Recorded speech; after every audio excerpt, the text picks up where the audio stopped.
Welcome to another episode of OG55 Live. I am joined by Mr. Dr. Dre. I got Theme Park Wizard down below. We're breaking down this Apple Vision Pro announcement. Very, very interesting news. Some people think it's a gimmick. Some people think it's a game changer. We're going to talk about it, break it all down up next on OG55 Live.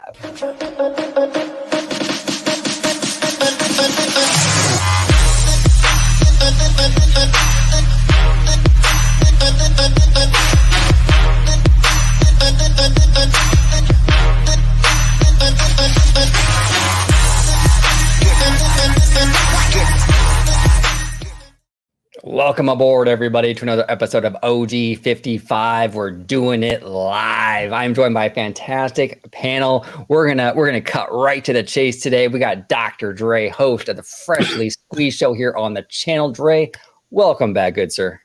And I am happy to be back.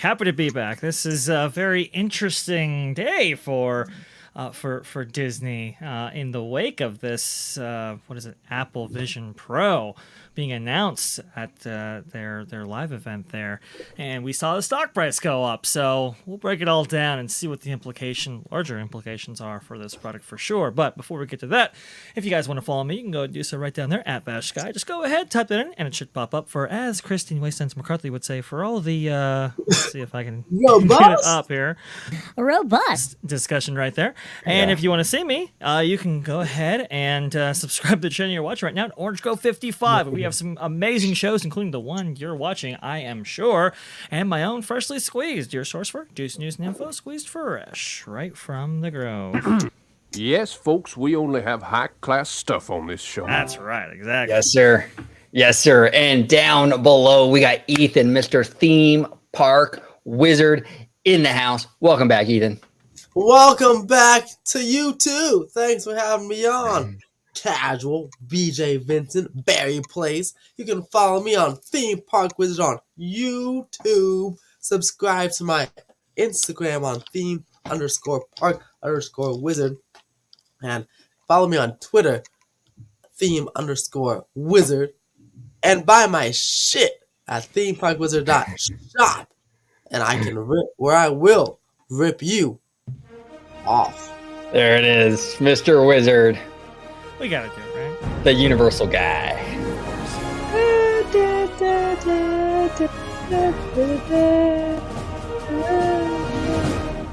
All right. So I think we're going to get the festivities started, the party started, and we're doing it live. We'll do it live! F*** it!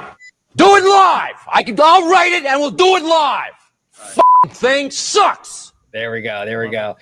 So like Ethan mentioned, we have a lot of folks in the chat. We got Mr. Theme Park Casual.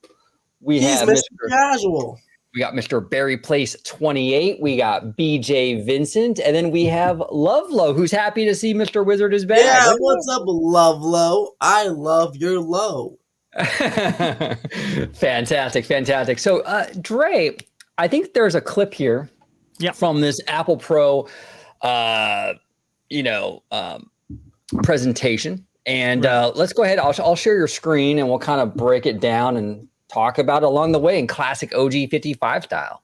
Absolutely, 100%. So I think, during this event, Apple decided to showcase their new AR, augmented reality headset, the Apple Vision Pro. And along with it, well, hardware is nothing without its software. So what are they including in it on day one? Well, it's going to be experiences from the Walt Disney Company, specifically ESPN, Disney Plus, and some others exclusive to this device. So I'll go ahead and let Bob kind of explain it for us. And I believe he's got a hype video for us as well, kind of showing us what this is all about. We've also got some, techies out there on YouTube who have not only are breaking down the hardware on this thing in kind of this concise fashion, but who have actually had some time with it. So let's go ahead, get started. Do it. It's a privilege to be here with you for this momentous event. As the Walt Disney Company celebrates our 100th anniversary, we're proudly reflecting on our rich legacy of innovation and storytelling, while also looking to our future with enthusiasm and optimism. We're constantly in search of new ways to entertain, inform, and inspire our fans by combining extraordinary creativity with groundbreaking technology to create truly remarkable experiences. Real quick, And Dre, we if you could pause it believe just for a Apple second. Vision- Yes, sir. You know, it's interesting when he said that we're looking forward with great optimism, right?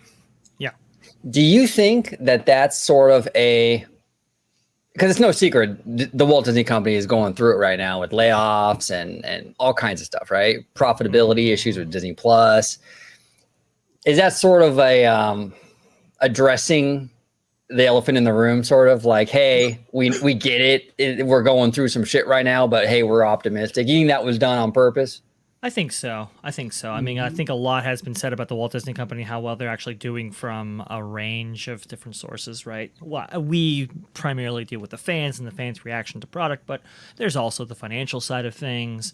There are industry analysts who have provided their opinions on what's been going on in the Walt Disney Company right now. So I do believe this is Bob kind of, pushing back on that just a little bit and saying, we're very optimistic about our future, even though, from the outside looking in, it's hard to see whether or not that optimism is misplaced or not. I'll put it like that.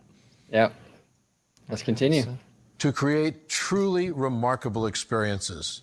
And we believe Apple Vision Pro is a revolutionary platform that can make our vision a reality.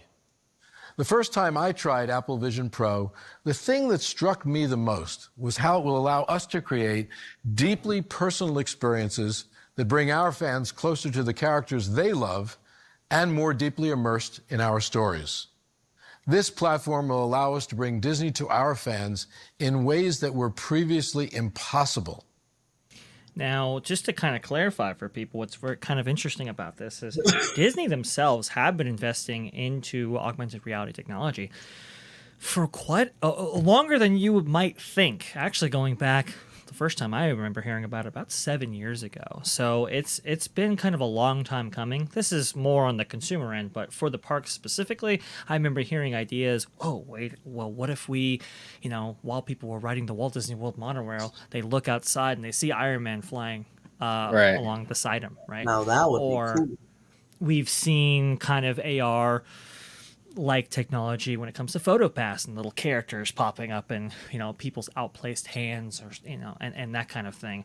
And now I can tell you also too that they are continuing to develop that technology exclusive for the parks, but to actually bring that experience home through hardware as provided by Apple, it's pretty revolutionary for sure. Go ahead. Okay, you're way more tech savvy than I am, Dr. Dre. Yes. Way more tech savvy. Yeah. When you were mentioning that, like looking out the window of the monorail, and you can see Iron Man, right? Right. Yep. Is there a way to feasibly? Because right now with the VR goggles, you put it on your face, and then the screen is the lens of the goggles, basically, right? Yeah. Is there a way to, like with the monorails, to have those windows, the lens? So you don't need goggles, and when you're sitting in the monorail, you can see characters flying outside. Would that be feasible? Like instead of wearing goggles, you're basically in the goggles. The monorail is the goggles, and then the windows are basically the screen. Could they do something like that possibly, or absolutely. It is absolutely possible. Yeah. So you could think of the glass itself of the monorails being the medium by which things are projected onto or things radiate through. So there are a couple of ways to do that. One is like a transparent OLED screen, for example, in which you can kind of see through. The other way is to project images onto such glass using a mechanism actually very similar to Theme Park Wizard. You'll know the the Miracast technology that Universal Studios employs for some of its attractions. So it's absolutely possible. It's just, how, if you're applying it to the monorail, for instance, right? Well, there's a lot of wear and tear on those monorails. They're out in the rain, the cost of installation would be high. How reliable would it be? It's all of those questions, but the technology is there to pull it off at least once. So interesting. Let's go on. We're tremendously excited to give you a sneak peek of just some of the things that we've been dreaming up. So take a look.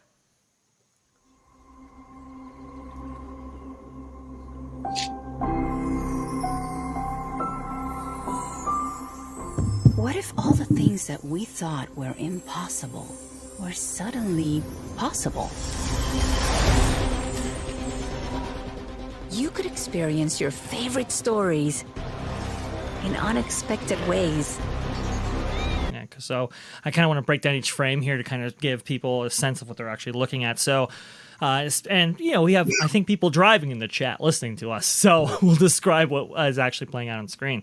Absolutely. So imagine if you were watching an episode of The Mandalorian in your living room, and instead of just seeing the the show represented, right? You have kind of this ancillary information on the sides, giving you insight in the planet that they're going to, or the planet that the show is currently set at, the equipment that is being used by the show. You can see the dark saber there in the bottom left frame there, the ship that's being flown, and maybe you can take part in the environment that they're actually currently in.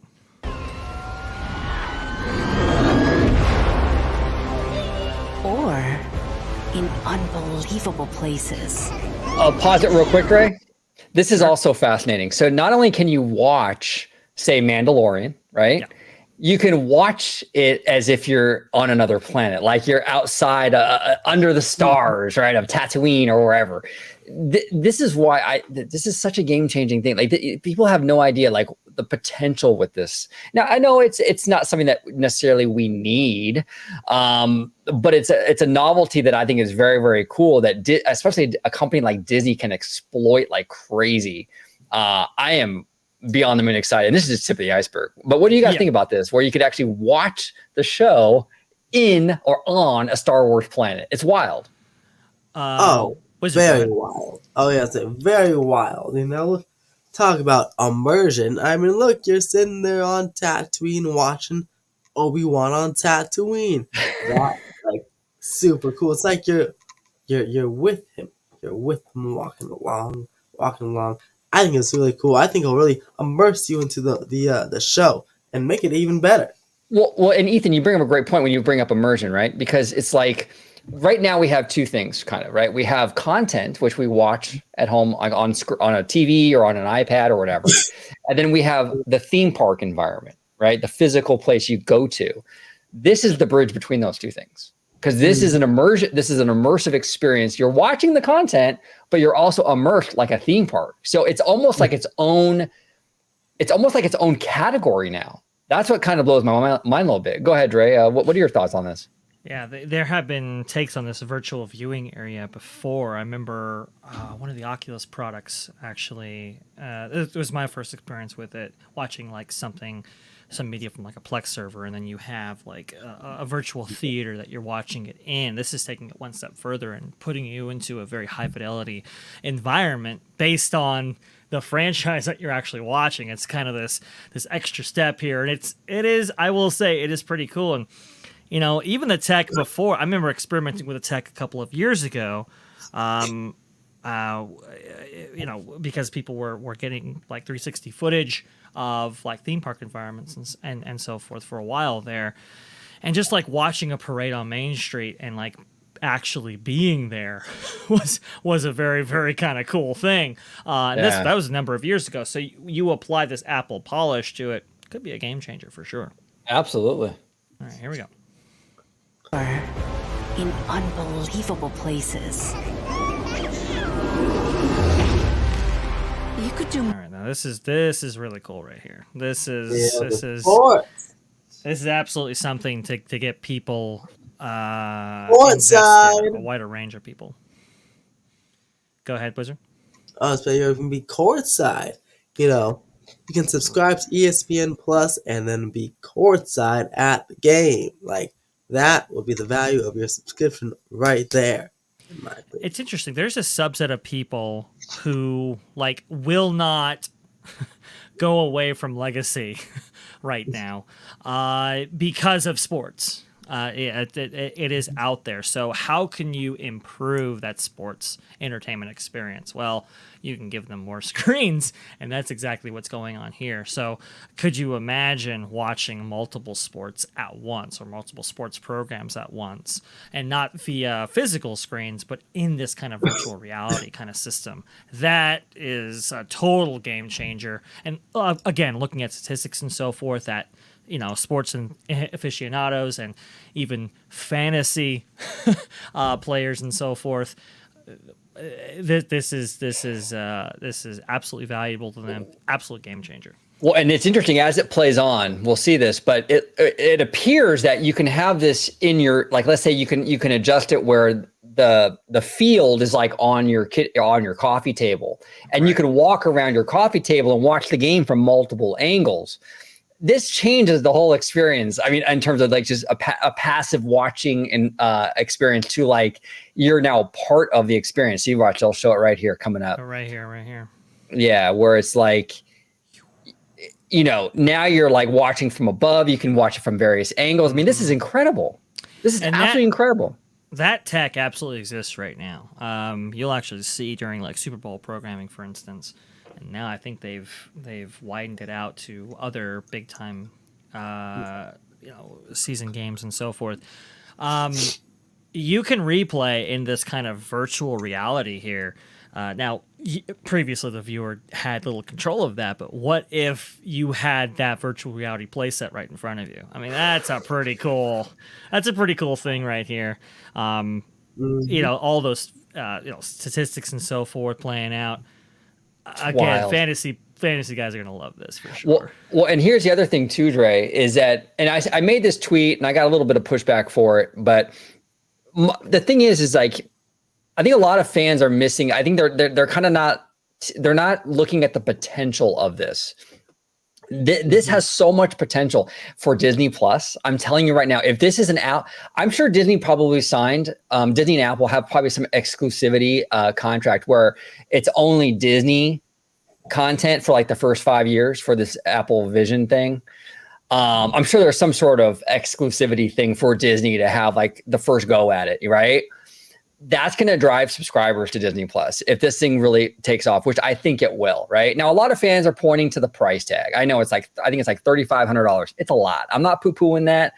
Your boy OG couldn't afford it. I'm telling you that right now. But here's the thing with Apple, and I'm an Apple guy. I got the Apple phone. I got this computer is an Apple. I got an iPad. I'm an Apple guy. I got the fucking watch. Everything. Sure. He's got one too. Here's the thing with Apple. The first generation of anything Apple does is always the most expensive. And the second and third, and as the generations of that product go on and on and on, the price starts to come down where it becomes more available to the masses. I have no doubt that after this first generation, this will come down in price, right? So it will become more affordable as time goes on, just like everything else, like the iPhone, the iPad, the watch, all of that stuff, number one. Number two, does anyone really pay for their phone like all at once? Like, I know I don't. Like, when I get a new phone, I can put a down payment on the phone, but the remaining balance will go on my like monthly cell phone bill with T-Mobile.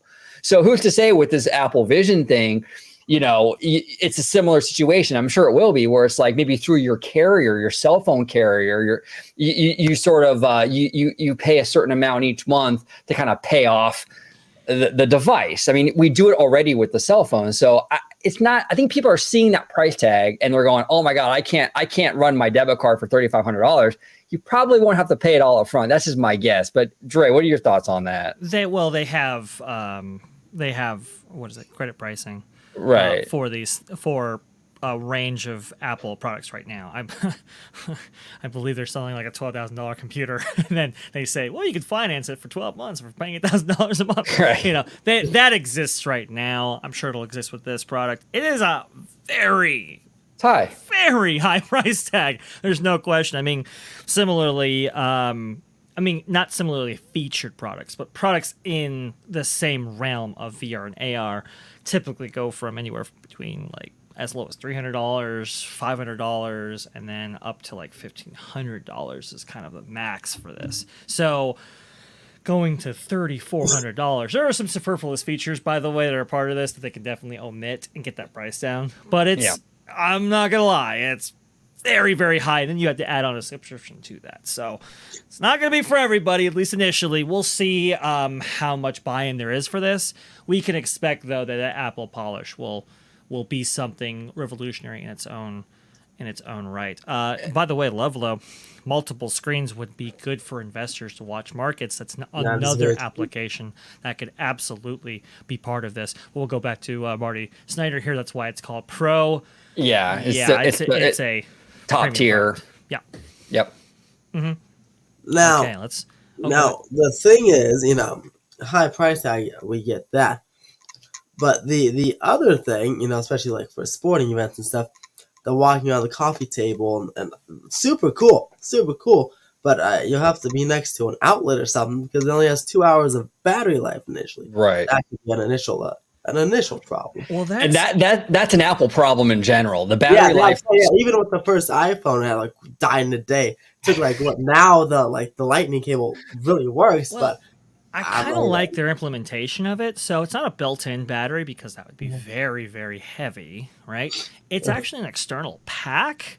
Now, if Apple was smart, they'd allow for upgrades later on. I don't think they are because it's Apple, right? But the idea might be that you expand that battery further via those packs and you wouldn't have to replace the entire device. That would be ideal. We'll see if they actually do it, but... a decent implementation there as well. Well, now Alia brings up a great point. Alia, friend of the channel, we love Alia. She's a contributor here on OG55, and Alia always Alia always takes these things in directions I never really consider. Sure. This is an interesting point from Alia. She says possibly indicating that Disney Plus and Apple TV might become a bundle. See, that's interesting because they're looking for profitability right now. They're looking to any way they can to make more money on that streaming service. That would be a smart move, Alia. That would be a really smart move. Yeah, it is interesting how Apple TV or Apple TV Plus, I mean, it does exist, right? And yet I don't remember seeing as part of this keynote address integration with that in the same way that, we see here. Fascinating. Might be something. There might be. I mean, Iger did this for a reason, right? He's so the melding of product lines is very interesting. Yeah. Could do more than just watch sports. You could be at the game without leaving your home, or be part of the action like never before. What if you could travel on a National Geographic adventure from your couch? Fucking wild, man. Yeah, that's pretty great. I also love this turn of phrase here too. Or if your imaginary friends weren't quite so imaginary. Fantastic. Now, if you could rewind it just for a second, Dre, go back to when it was the frame on the wall, real quick. At first glance, to the left of Mickey's head, I thought that was the OG55 logo for a second. Copyright infringement. Look at that. They're taking your name. Now, Chad, are you? Did you get invited to the event and you didn't tell us, OG? You know what I'm saying? Making moves behind the scenes, making moves. Go ahead, Dre. Viewers who work at Apple, are they including references to the show? Come on, be honest now. There we go. Cool. Or if your imaginary friends weren't quite so imaginary. Wow. What if you could bring Disney Look, World it always comes back into your world? Okay. That is pretty much as far as we want to play that, probably, right, OG? Because there's some stuff there. The Meiji Electrical Parade there, I was thinking, man, I'd much rather watch Paint the Night on my my tabletop. And that sounds pretty cool if I can do that. But it's cool you can watch a parade like that. If you can. I mean, and that's the thing. Like, yeah, that was beautiful. The way that they, if you could get that, Dre, that picture of the castle. And also, like, that'd be cool if you could like choose. Like, let's say they had all the fireworks shows from any Disney park. You can choose your favorite one and just watch it right on your kitchen top. That'd be pretty cool. Oh, No, we have Illumination fans going crazy right now, right? I'm telling you, I am telling you. And this kind of ties into what BJ Vincent says here. He says this might sound foolish, but could this maybe be integrated into theme park attractions? No, BJ, not foolish at all, actually. We just had an attraction over at Universal Studios Hollywood. Ethan might know a thing or two about it, called Mario Kart. Oh yeah. It's probably not as crazy. The tech on that isn't as crazy as this, I don't think, because Apple is like, but it's essentially kind of the same idea. So I think that if this partnership with Apple, I wouldn't be surprised if they maybe work with Apple going forward in regards to maybe an AR attraction. Actually, Dre, I believe you have an article about that. We do actually, a direct reference to this kind of thing here. Apple has bought an AR headset startup company called Mura. If you've ridden the Mario Kart ride at Nintendo World theme parks recently. How dare you, sir? Brian Roberts is mad right now. Yeah, exactly. Whoa, wait a minute, hang on. Okay. You've used one of Mira's headsets. The startup also has contracts with the U.S. military. Apple has acquired Mira, a Los Angeles-based AR startup that makes headsets for other companies and the U.S. military, according to a post from the CEO's private Instagram account yesterday, seen by The Verge and a person familiar with the matter. Apple confirmed the acquisition. And this news comes just one day after Apple unveiled the Vision Pro, a $3,500 mixed reality headset that the company has built as the new, quote, spatial computing platform. So yeah, it's unclear how much Apple paid for Mira, which raised about $17 million in funding to date. Look, this kind of AR technology, we're already seeing it in theme parks. Okay, it's just now the question is how far do they actually go to it? You go through with this kind of technology, and we've seen like the first implementation of it when it comes to like Super Nintendo World via Mario Kart, for example. Does it feature the same high fidelity as being offered in this kind of hype trailer? No, but that doesn't mean that that technology doesn't get that good very, very soon. Also, too, I think Bob Iger has some closing notes, so we'll go ahead and play those right now. Yeah. Bobby.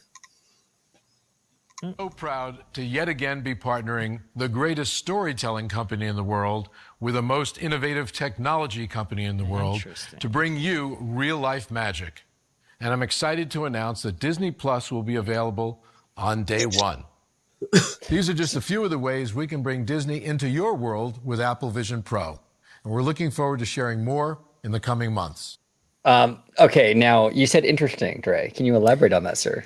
Yeah, I say interesting because once again partnering with a company like Apple, I mean, that does kind of allude to a larger partnership taking place, extended over time with even more implicating products in a similar way that Alia may have intimated in the chat earlier.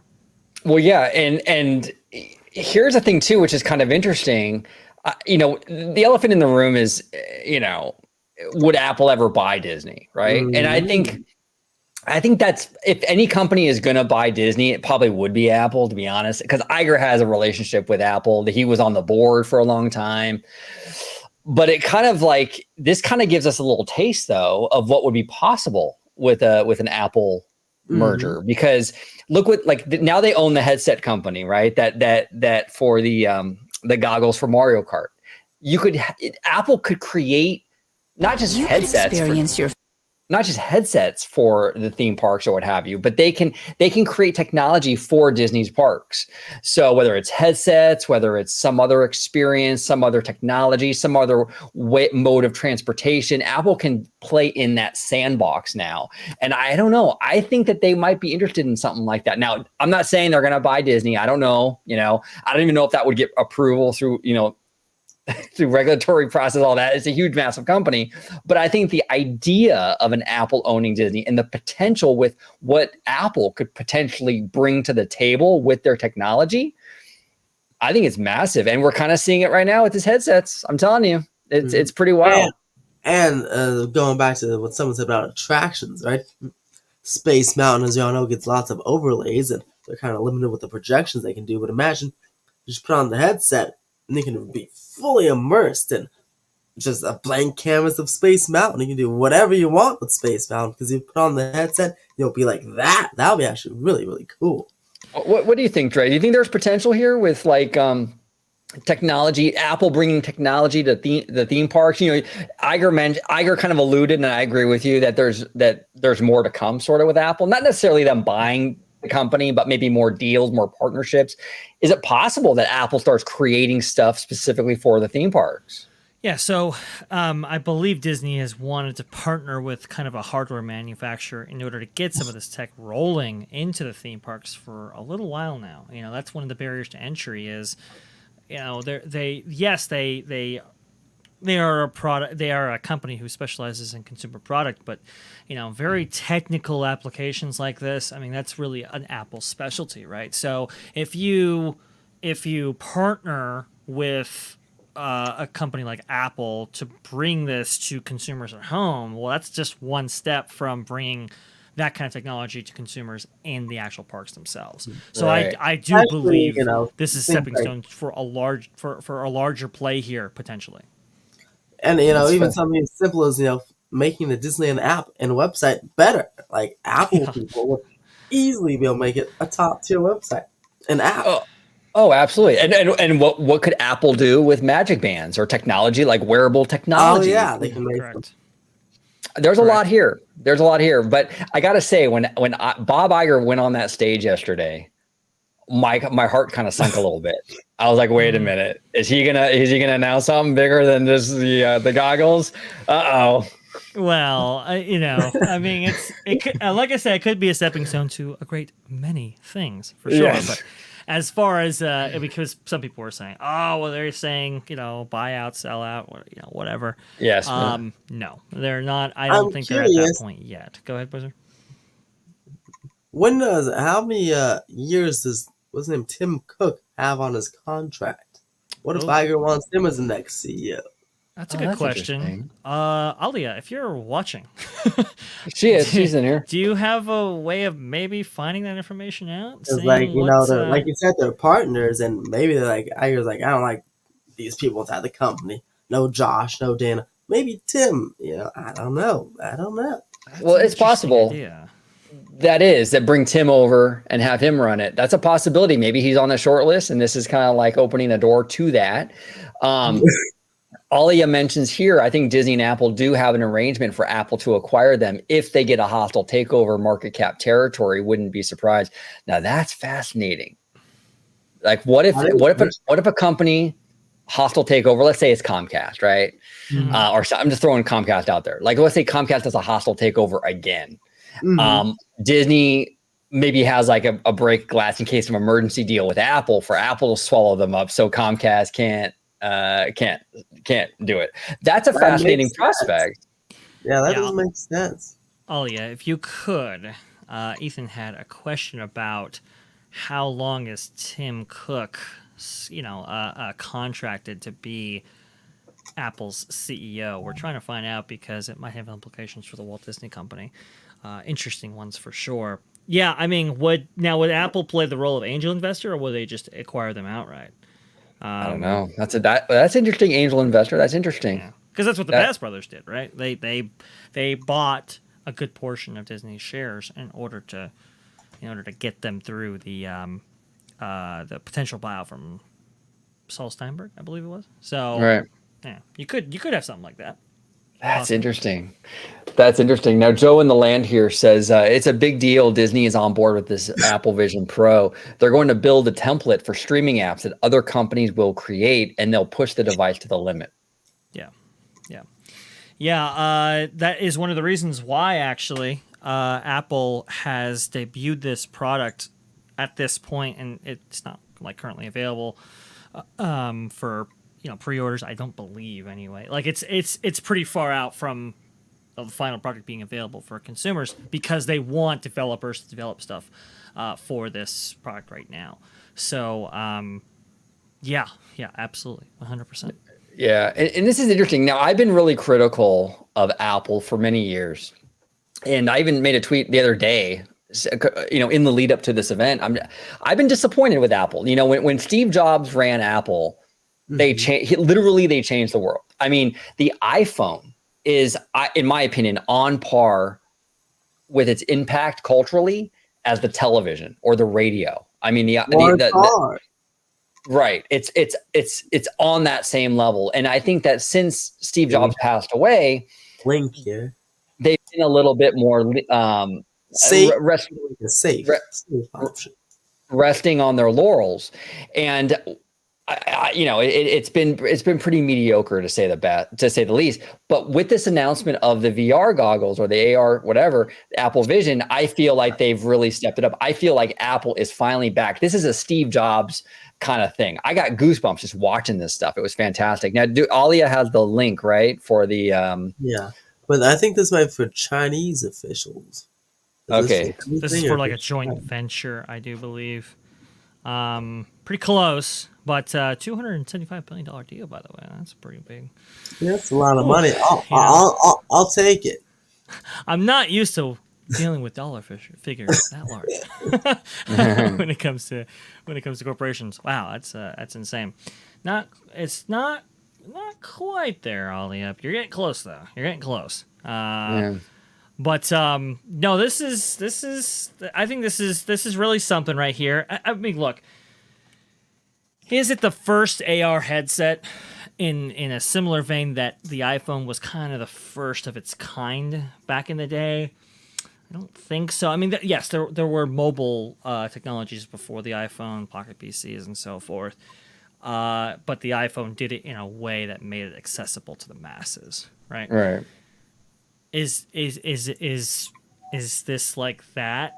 I want to say yes, but man, that price point is really, really high, and that I think will be the limiting factor. I think from potential buying. I will say though, the way they've implemented it is actually pretty cool. Do you guys want to go through the tech of this thing at all? Yeah, let's do it. Let's dive in. I'm of course. So this is I got a couple of videos for you guys. This is a very short one here because I believe he features all of the product that Apple unveiled at this keynote address. So I think the segment on the Apple Vision Pro is only about 3 minutes. So we'll go through this and then we'll go through somebody's firsthand accounts of what's going on here. Here we go. Wait, before you play it real quick. Sure. According to this article, it looks like Cook's contract with Apple expired in 2021, so he must have just renewed it. Okay. I don't know for how long though. Just said it expired. CNBC mentions the company also reduced the number of restricted stock units Cook could receive if he retires before 2026. Interesting. Gives you a timeline. Yeah.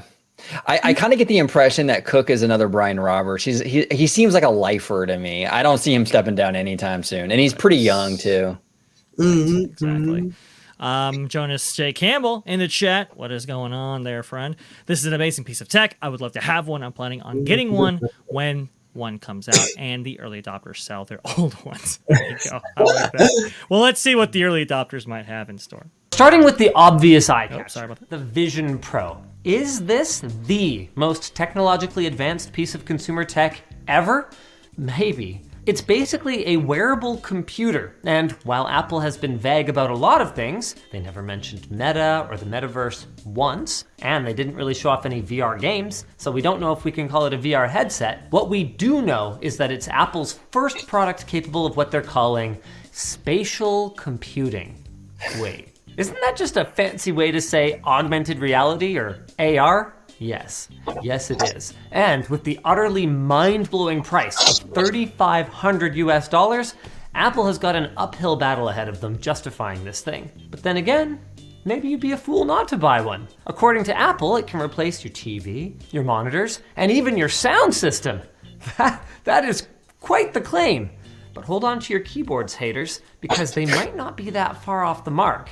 At least if you live alone. First up, it contains Apple's first 3D camera for capturing spatial photos and videos, dual driver audio pods that can use audio ray tracing for spatial audio, an outward display that reveals your eyes through the already impressive internal display, which is a micro OLED with 23 million pixels. What? Very impressive. It also contains a ton of sensors to keep track of not only your eyes, you can supposedly select icons and objects just by looking at them, We'll go into but that in your a second. head, your hands, and your environment with precise tracking and real-time 3D mapping. Plus, did I mention that you can look into the headset and have it scan your face into a digital persona? Looks like Meta's cartoony avatars are even more DOA than they were already. To do all of this, Apple needed both an onboard M2 processor that's running computing-related tasks through Vision OS, that's Apple's new AR operating system, and they needed their new R1 chip, which is dedicated to all the cameras, sensors, and microphones that make the headset work in virtually real time. Apple's claiming that you are going to experience only 12 milliseconds of latency when using the device, which, Wild. if true, would mean that the experience should feel basically instantaneous. When Wow. they're boasting the ability to recreate the world around you in real time using LiDAR scanning and true depth cameras from the headset you're wearing, while it supposedly runs cool and quiet, man, even at that price point, and with the fact that you have to have a tether running to a pack, I'm pretty blown away. And while I still think it's worth noting that you can get a great computer and a monitor and even a basic VR headset for less than $3,000, considering the cost of Apple's other devices with M2 family chips, it's actually kind of compelling to enthusiasts who might have bought an XDR Pro display anyway. And it's There you go. You know, it's interesting. He brought up gaming. I never even considered that. I mean, Whoa. Oh, I gee. What are you crazy? I'm not. Hey, look, I'm not a big gamer. I was thinking more on the content side, on the more interactivity side. But you throw in gaming now. I mean, that's why I'm saying here. Like, a lot of people were kind of poo-pooing this on Twitter. They were saying, "Oh, who cares? It's a gimmick." Telling you, there's so much potential with this. People got to use their imagination and kind of see where this can go, right? And I'm telling you that as I think we get to the second generation, the third generation of these goggles, I think they're going to get smaller and smaller, lighter and lighter, where they're basically like Ray-Bans, I think, eventually, right? Very easily wearable. This could potentially be the next iPhone kind of breakthrough if Apple handles it correct. And I think I'm excited, man. I really am. I think this is gonna be pretty cool. So Marquis Brownlee. Oh, go ahead. I was gonna say, you talk about gaming. So in Vegas, we have the Oculus, which is full of games, and that's already really, really fun. And that's just the graphics aren't obviously the greatest, but for what it was, it's pretty cool. So I can even imagine the graphics on this thing with the game will be super, super fun. And I think that'll be maybe one of its biggest usages, because the Oculus with a 360 game is freaking amazing. Yeah. The M2 chips, if they are as powerful as they claim, the fidelity might be really, really nice here. Also, too, you can get it for if you need a prescription. You can get special lenses for that, which is very Crazy, man. very, very cool. Oh yes. So they're bringing they're doing all the stops here. Get real. I'd rather go on the GSC than wear that thing on my head all day. It would ruin my hair. Well, and Disney Fan 55. I mean, and that's what I'm saying. Like, this is the first gen. Remember the first gen iPads? How bulky and heavy they were, and now the iPad. And now the iPads are so thin that they're very, very light. I think we're going to start seeing these things get smaller and smaller and lighter, and that's going to be more attractive for people. It's not going to be the bulky VR headsets of yesteryear. These things are going to be very, very lean. All right, so Marquis Brownlee actually had some. He actually used it, which I don't even think Tim Cook showed a photo of him using it. So this is some pretty exclusive stuff right here. I believe he got to demo it for about 30 minutes, so he can actually tell us how this tech is working, at least right now, before launch. Perfect. Sorry about that. Okay, I've used the new Apple Vision Pro. I had about a 30-minute demo just using this new headset. I had about 1 trillion questions, so I tried to ask as many of them as I possibly could of Apple to get all the answers I could for you and for myself. So, without any further ado, let's just jump right in. This is everything you need to know so far about Apple's new AR VR headset. So the first question, naturally, what is it? So first things first, this is a first generation device from Apple, which we don't see very often, but it is an augmented reality / virtual reality headset with a bunch of cameras and sensors inside that you strap to your face. It'll start at $3,500 and it'll go on sale starting sometime early next year.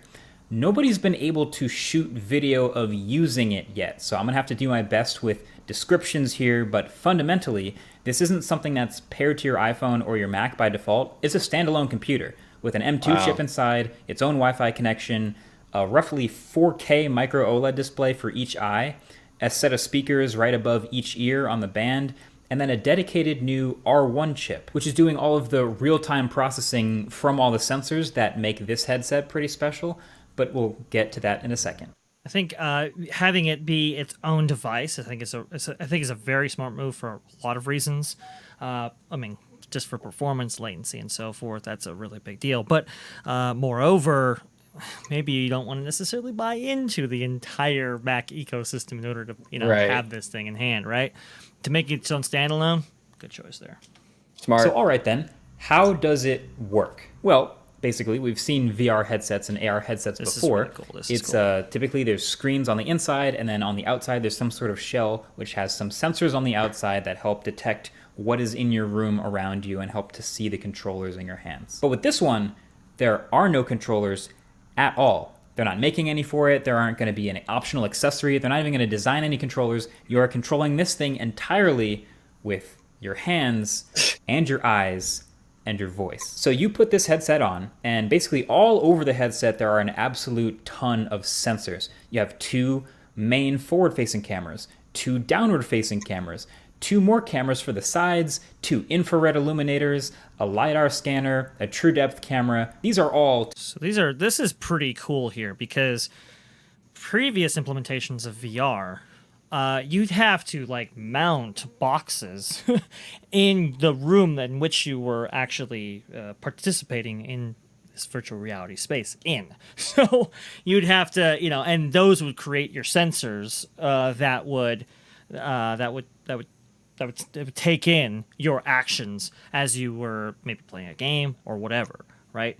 As we've gone along here, we have minimized that. And because of its kind of first-person perspective, it doesn't necessarily need to know your entire room. But if you want to have AR, well, now it does, to conclude all of that tech on the actual headset in this kind of seamless fashion that doesn't even include remote controllers or whatever. That's a big deal. That's some tracking that's unparalleled at this point. It's absolutely phenomenal, man. Let's continue.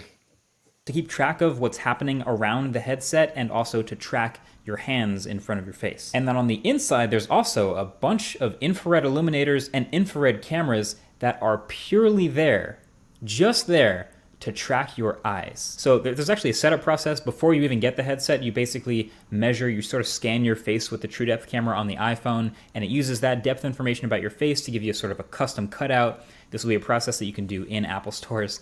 But basically you get the headset with the custom cutout for your face. If you have glasses, there are some Zeiss lenses, but you finally get the headset out and you put it on, and there's some nice meshing on the back, some fabric that stretches and is pretty breathable. It's built extremely well with all this metal and glass. And then once you get it going, the most impressive thing about this headset, the most impressive thing, is the eye tracking.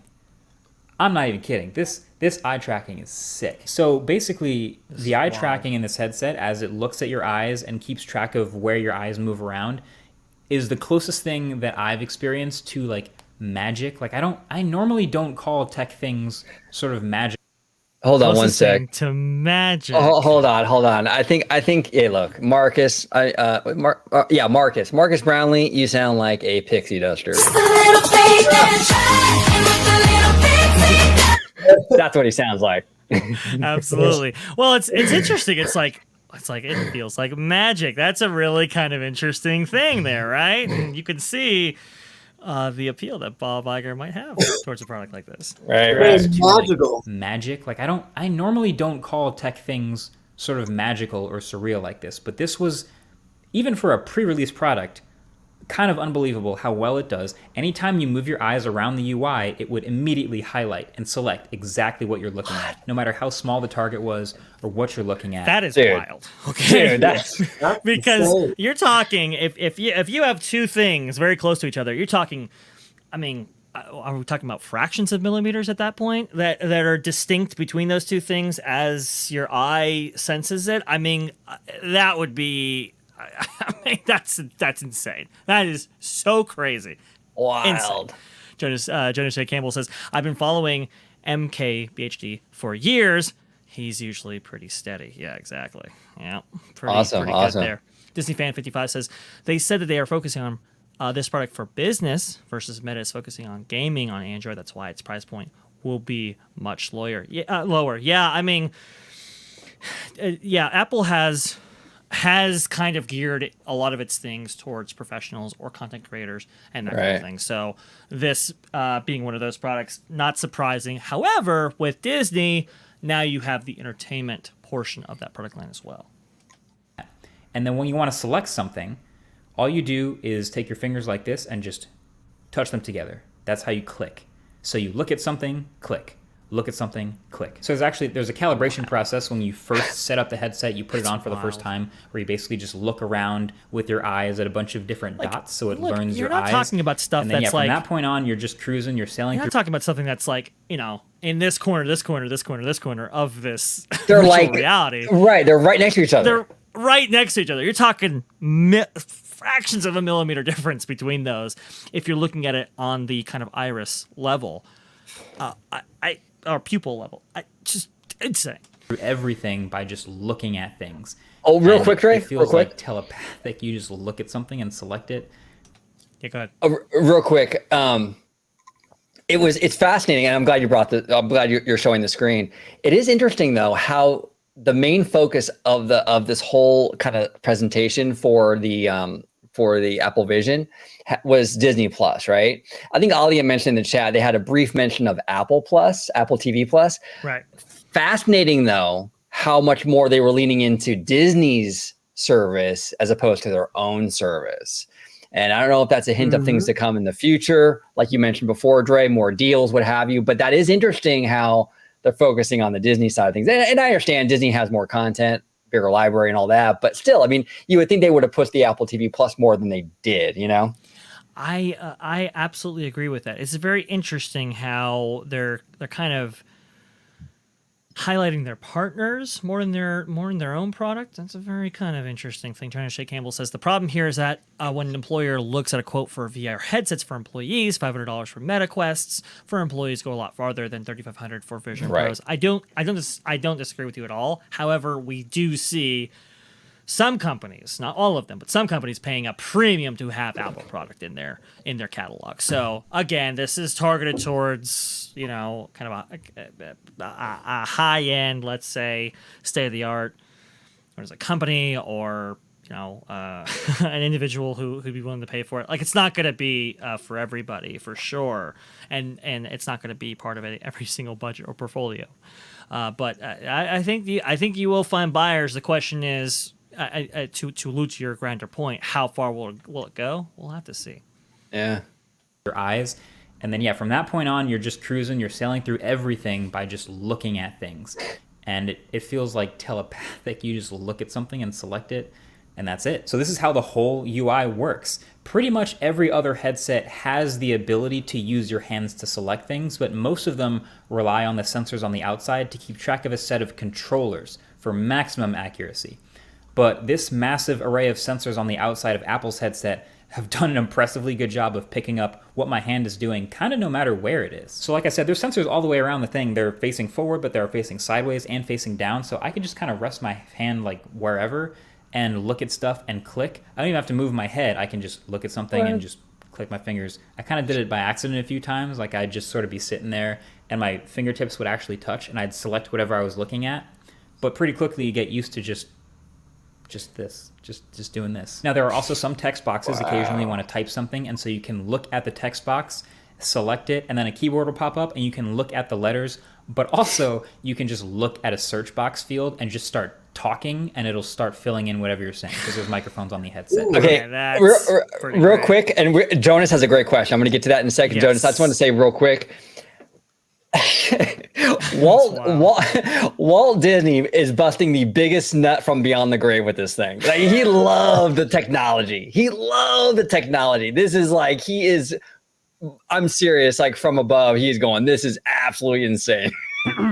Yes, folks, we only Yes, have we do. high-class stuff on this show. Why, OG? But why? I know the visual, but I'm telling you, I mean, this is, if Walt Disney was alive today, what he could do with this technology would be surreal, man. Yeah. Absolutely surreal. Because they were developing, if you remember when they were programming audio animatronics back with like Carousel Progress, for example, you had that whole kind of bulky kind of suit that the guy was wearing and stuff like that. Right.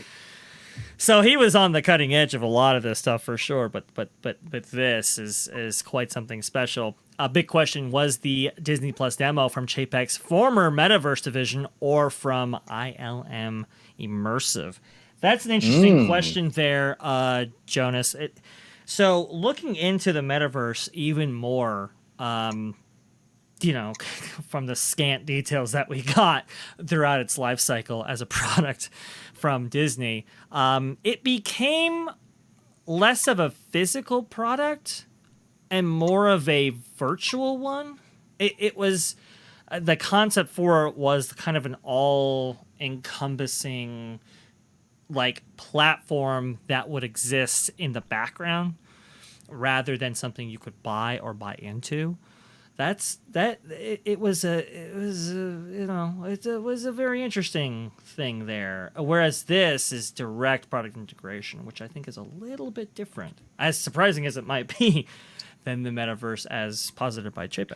Because Chapek, I believe, if I'm not mistaken, Chapek's metaverse department or whatever he set up, I think he gutted that, right? Like pretty recently. Yes. Yeah. That was part of the cuts. And the metaverse was, they were getting like they were on the cusp of like delivering like an almost like an Amazon Prime like product, right? That would, that you could pay monthly for, that would take in all your likes, dislikes, whatever, deliver you product in this kind of brand new way based on your interest and so forth. And it was more of like a platform than it was like an entertainment medium. Does that make sense? It's a little.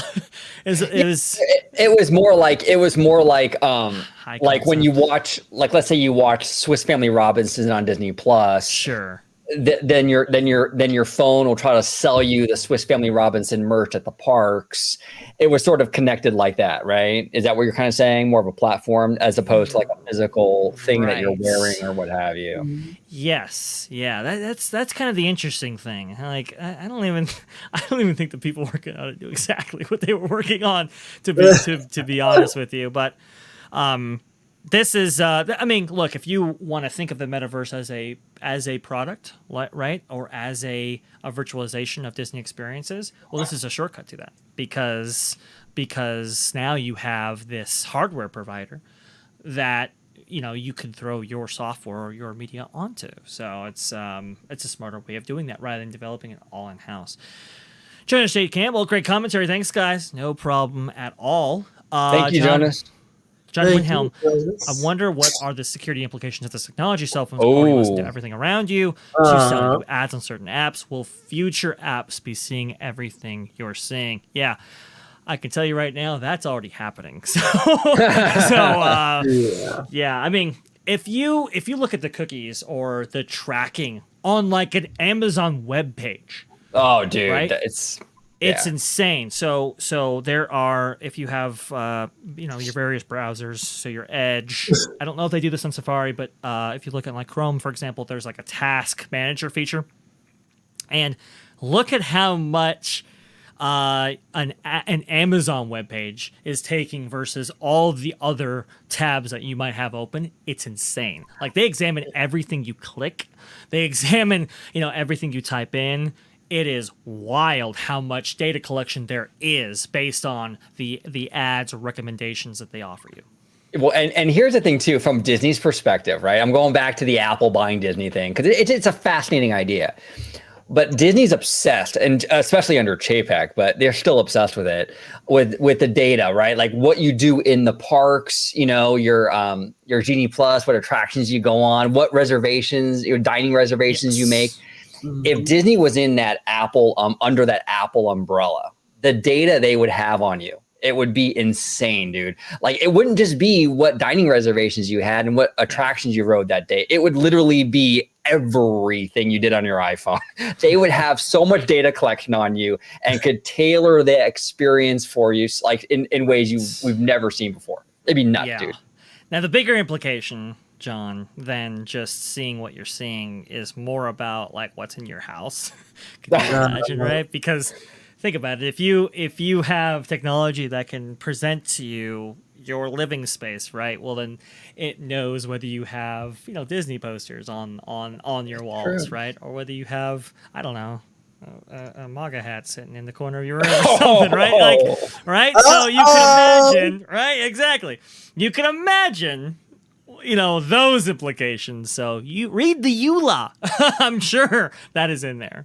You know, Dre, that's a fascinating thing, man. I mean, that's a can of worms right there, because you're right. The device is seeing everything that you're seeing.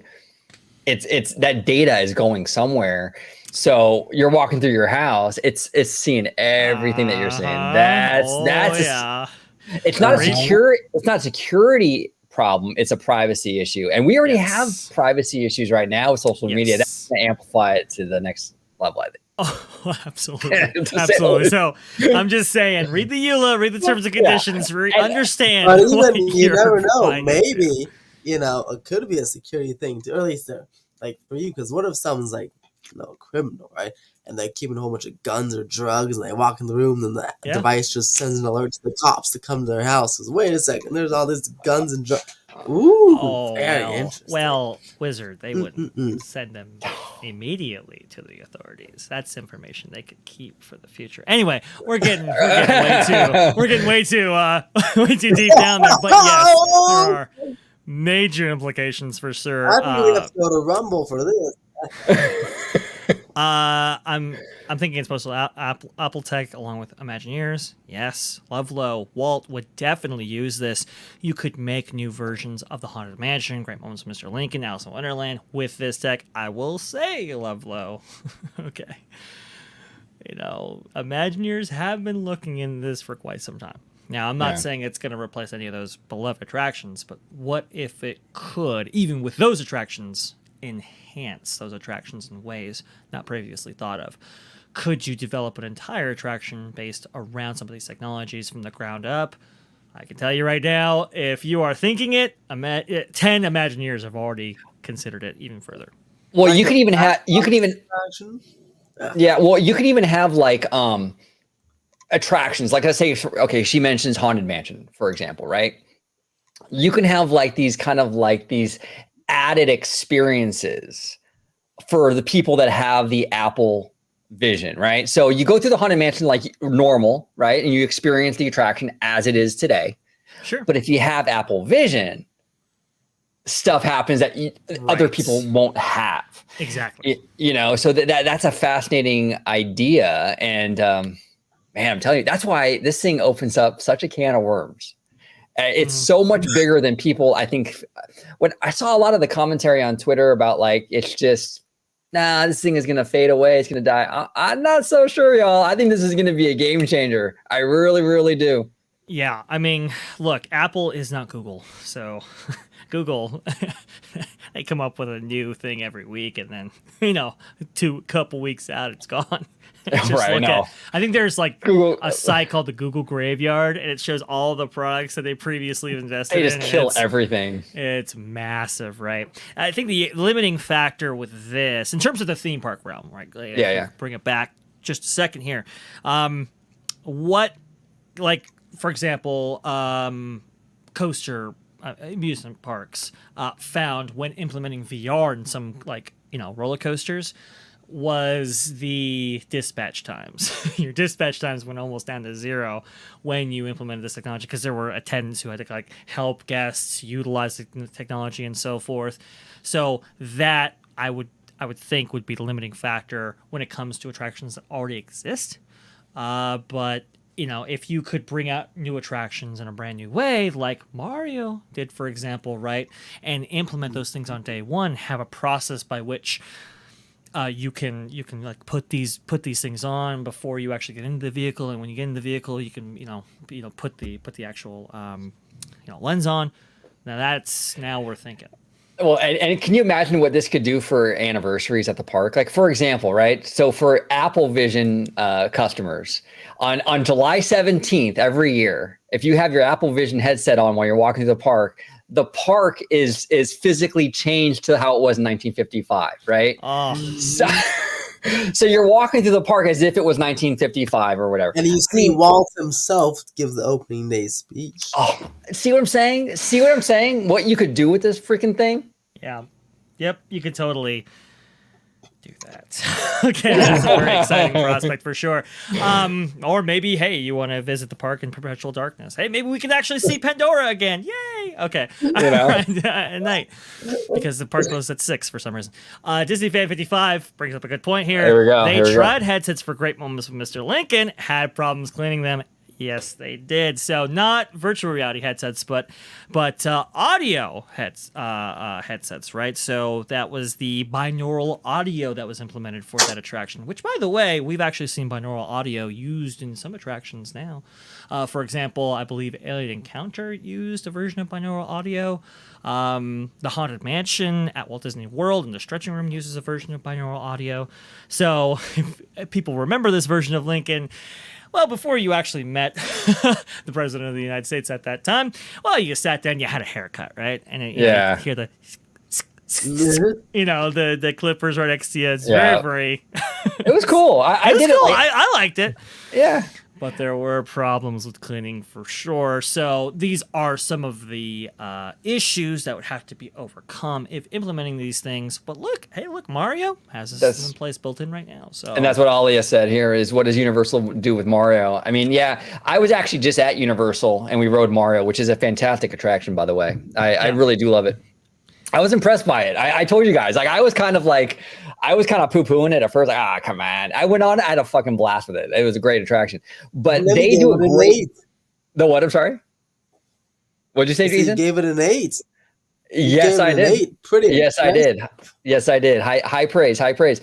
But they do a great job over there at cleaning these things. Actually, mine was even a little bit wet when I got it the other day. But they clean them, and with something like Lincoln, I think that they could. That's a not as much traffic as a Mario Kart. So I'm sure they could figure it out if they wanted to. Again. Yeah. I think they could. And here's the thing too. If you have a headset like this that could track as well as it could and could be utilized in a theme park environment, what's to stop that theme park proprietor for integrating your headset in a special way that none of the others could get, right? So you have one that's custom fitted, all on, all that. What if it's synced to your ride vehicle in a similar way that the others around you did, but maybe gave you special features just for your headset? Like, you could do that kind of stuff. It is possible. Yeah. With this kind of stuff. It's just, implementation is the limiting factor for sure. Better investment in fuel rods. Better investment in fuel. Yeah, I'm telling you. Yeah. Charging the stuff up. Yeah, you're right. We're gonna actually need like a backpack, like a Ghostbuster thing to charge for all the stuff that we're suggesting today. It's kind of crazy. Exactly. Yeah, exactly. Alia, oh my God, that would be amazing. Squee, I believe you're talking about the haircut thing, is that right? I'm not sure, Ollie. If you can go ahead and elaborate as to what you're... I think that was in reference to the Walt speech. Oh, the Walt speech. Oh, yeah. Yeah. Okay. That would be... I'm telling you, man. Walking through that park and having it all changed like it was 1955 on July 17th every year would be absolutely insane. Absolutely insane. And Disney, if you're watching this, you don't have to pay me a dime. Just go ahead and do that, okay? Yeah. It's on me. Exactly. It's on me. All ideas are yours, not claiming anything to them in case you want to implement any of these things. Oh, gee, are you sure that was water? Yeah. Right. Well, no. I hope so. Yes, folks, we only have high-class stuff on this show. Could be. You never know right there. I don't know. Good point. I don't know. Good point. Now, yes, now Wizard is correct. Yep. Now, does Marcus have more? Are we sharing more, Marcus? I believe so. Yeah, if you want to go back and we can Yeah, watch a little bit more. rock and roll.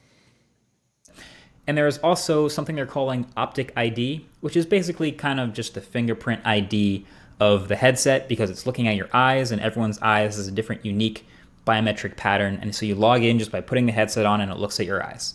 So optic ID, this thing knows your eyes really well. So then you've probably seen all these weird looking frames where you can see people's eyes through it. Like this super weird thing that I've never seen in any other headset. So what is happening here? Well, spoiler alert, it's not actually transparent. It kind of looks like it's a glass transparent thing, but it's not. It appears to be because there's actually an OLED screen facing out. This is what I would call a two-way pass-through. That's what I'm calling it. See, a normal VR headset we've seen is, of course, completely opaque. Usually it's like black plastic or something like that. So in order to see through to your actual environment without taking the headset off, like for picking up your controllers or walking around a room without hitting a wall, they have a pass-through mode. So it'll turn on a camera on the outside so you can see what's going on around you. And some pass-through modes are better than others. Some will do it from a single black and white camera. Some will do stereo pass-through from 2 cameras. Some will do color pass-through. The pass-through on Apple's headset is, again, the best I've ever seen in a headset. It's stereo, it's color, it's sharp, it's real-time. It's really good. So then the eyes you see from the outside are actually an OLED display showing what your eyes look like to the cameras inside the headset. So it shows your eyes like this whenever you're using any sort of pass-through mode, and if you can see your environment, it'll show your eyes. So you're not actually like looking at someone's eyes, but it kind of feels like you are. Kind of creepy a little bit, I don't know. It's the simplest way of explaining it. If they're doing something fully immersive in VR, like watching a movie or playing a game, then it won't show their eyes. It'll show this graphic over their eyes instead. It's a really interesting look. It's a bold look. I just have this like thought of like you're on a airplane and the flight attendant walks up and taps you. Hey, do you want any water? And you just look up and your eyes shine through the headset. All right. It's just a weird... Well, pause it real quick, Dre. Sure. I think that's a smart addition to this, because it's kind of like it adds a little bit of, I know it's this, like a little humanity to the product, because I think that's the one thing about VR that's sort of, it's kind of a cold thing. Like you're wearing these things, you're blacked out from the outside world. Sure. I think adding the eyes, it sort of softens that a little bit, right? Definitely makes it more creepy. And I could see them omitting that, because like an OLED screen on the outside right there, I mean, that's an expensive thing. That's not a cheap thing. I can see them omitting that in order to get the price down at like different versions of this product, right? So right. Different product level, pricing levels. Thing. I don't think it's smart, but I don't think other headsets are going to do it, because most of them don't have it in the budget to have a screen facing the outside. Right. But then let's get to the burning question you've probably already been thinking. What does it actually do? So, okay, I'm separating this into 3 bulk categories that I made up and I'm kind of proud of here, which are computing, content, and connections. Now, actually, I should preface this all by saying this is a first-gen product, so right now the only apps that show up on the home screen are Apple's apps. Just like when the first iPhone came out with no app store, it's just Apple's apps. But the reason this is coming out, or at least getting announced so early, but it's not coming out till next year, is to give this window for developers to start developing their own apps and making cool things for this headset to do that are way more interesting and way more functional, but it does have a core set of functions. So for computing, I think this is the one that's probably the least likely to be used by most normal people, but it is a pretty direct shot at what Meta just did with the Quest Pro, the $1,500 Quest Pro. So you can use this thing as its own computer with web browsing, etc., with these 4K windows in front of you that you can move around and do all kinds of stuff with your hands.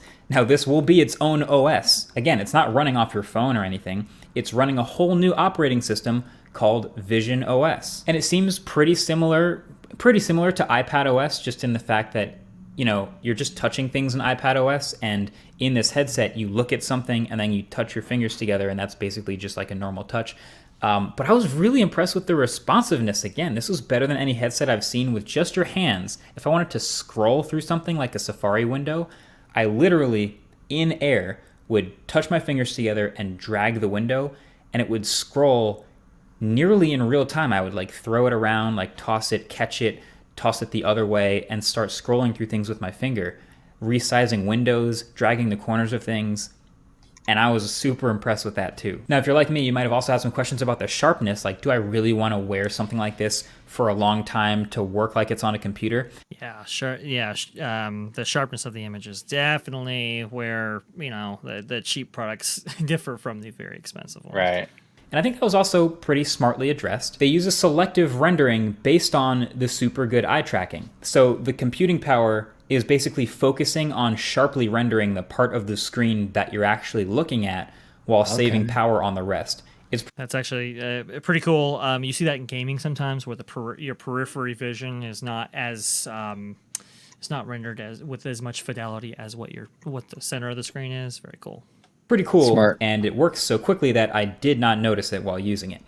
And then the part you're looking at is actually very sharp. Like I said before, they're super high resolution screens. They're 4K. I don't know if I have a number for refresh rate, but it felt like 120 hertz. And, eye fatigue will eventually become a thing with any headset you strap to your face, but this would be on the lower level of eye fatigue compared to what I've experienced with some others. And then for even more heavy work, this is kind of nuts, but they showed it in the keynote. Apparently, if you have a Mac and you want to do Mac OS stuff, you can just, with the headset on, just look at your Mac, and it will pick up what you're doing, and it'll mirror the Mac's display as one of the 4K windows for you in the headset. That's and then you can insane. even connect a Bluetooth keyboard and a Bluetooth trackpad and start working around like it's an actual Mac, just with a bigger screen wherever you want. Okay, now this is crazy. This is absolutely crazy. Now here's the thing. I've seen a lot of people like kind of hate on this thing, like, oh, this is like Apple's Star Cruiser. This is the difference between this and the Star Cruiser. Okay. Every single thing I see about this looks dope as hell. Okay. Yeah. Everything. I love this thing. I want to try it today. Star Cruiser. Nobody was impressed with what they saw of Star Cruiser. So yes, this is expensive. Yes, this is probably without outside the range of what people can afford. But it's different than Star Cruiser because Star Cruiser was expensive and uninteresting. This is really, really cool. Like this is, yeah. You're also talking about an experience versus a product that you have, in your house for seemingly forever, right? So it's a little bit like the value prospect is a little bit different, right? Because we are pricing it per night versus this is for the life of this product. Yes, as it exists with you. Payment plans are possible as well. Yeah, I'm sure. Yep, exactly. Yeah. Trackpad and start working around like it's an actual Mac, just with a bigger screen wherever you want. Ecosystem stuff. So that's computing. I definitely got to try it. But then, of course, there's the connection stuff. You got messaging. You can type out messages to people just like as if you were on a Mac. But there's also, impressively, FaceTime. Now, I don't even know that this is necessarily better than a normal FaceTime holding your phone or like on a laptop, other than the fact that I guess you don't have to be holding anything. But you can have people's windows floating in front of you as you talk to them on FaceTime. But you might also be asking, wait a second, if I'm not holding my phone in front of me, what do other people on FaceTime see? Well, the answer is they'll see a 3D rendered model of you that was scanned into the system from your iPhone that syncs up and matches the movements of your face with eye tracking and all the other sensors of the headset. So I got to try it.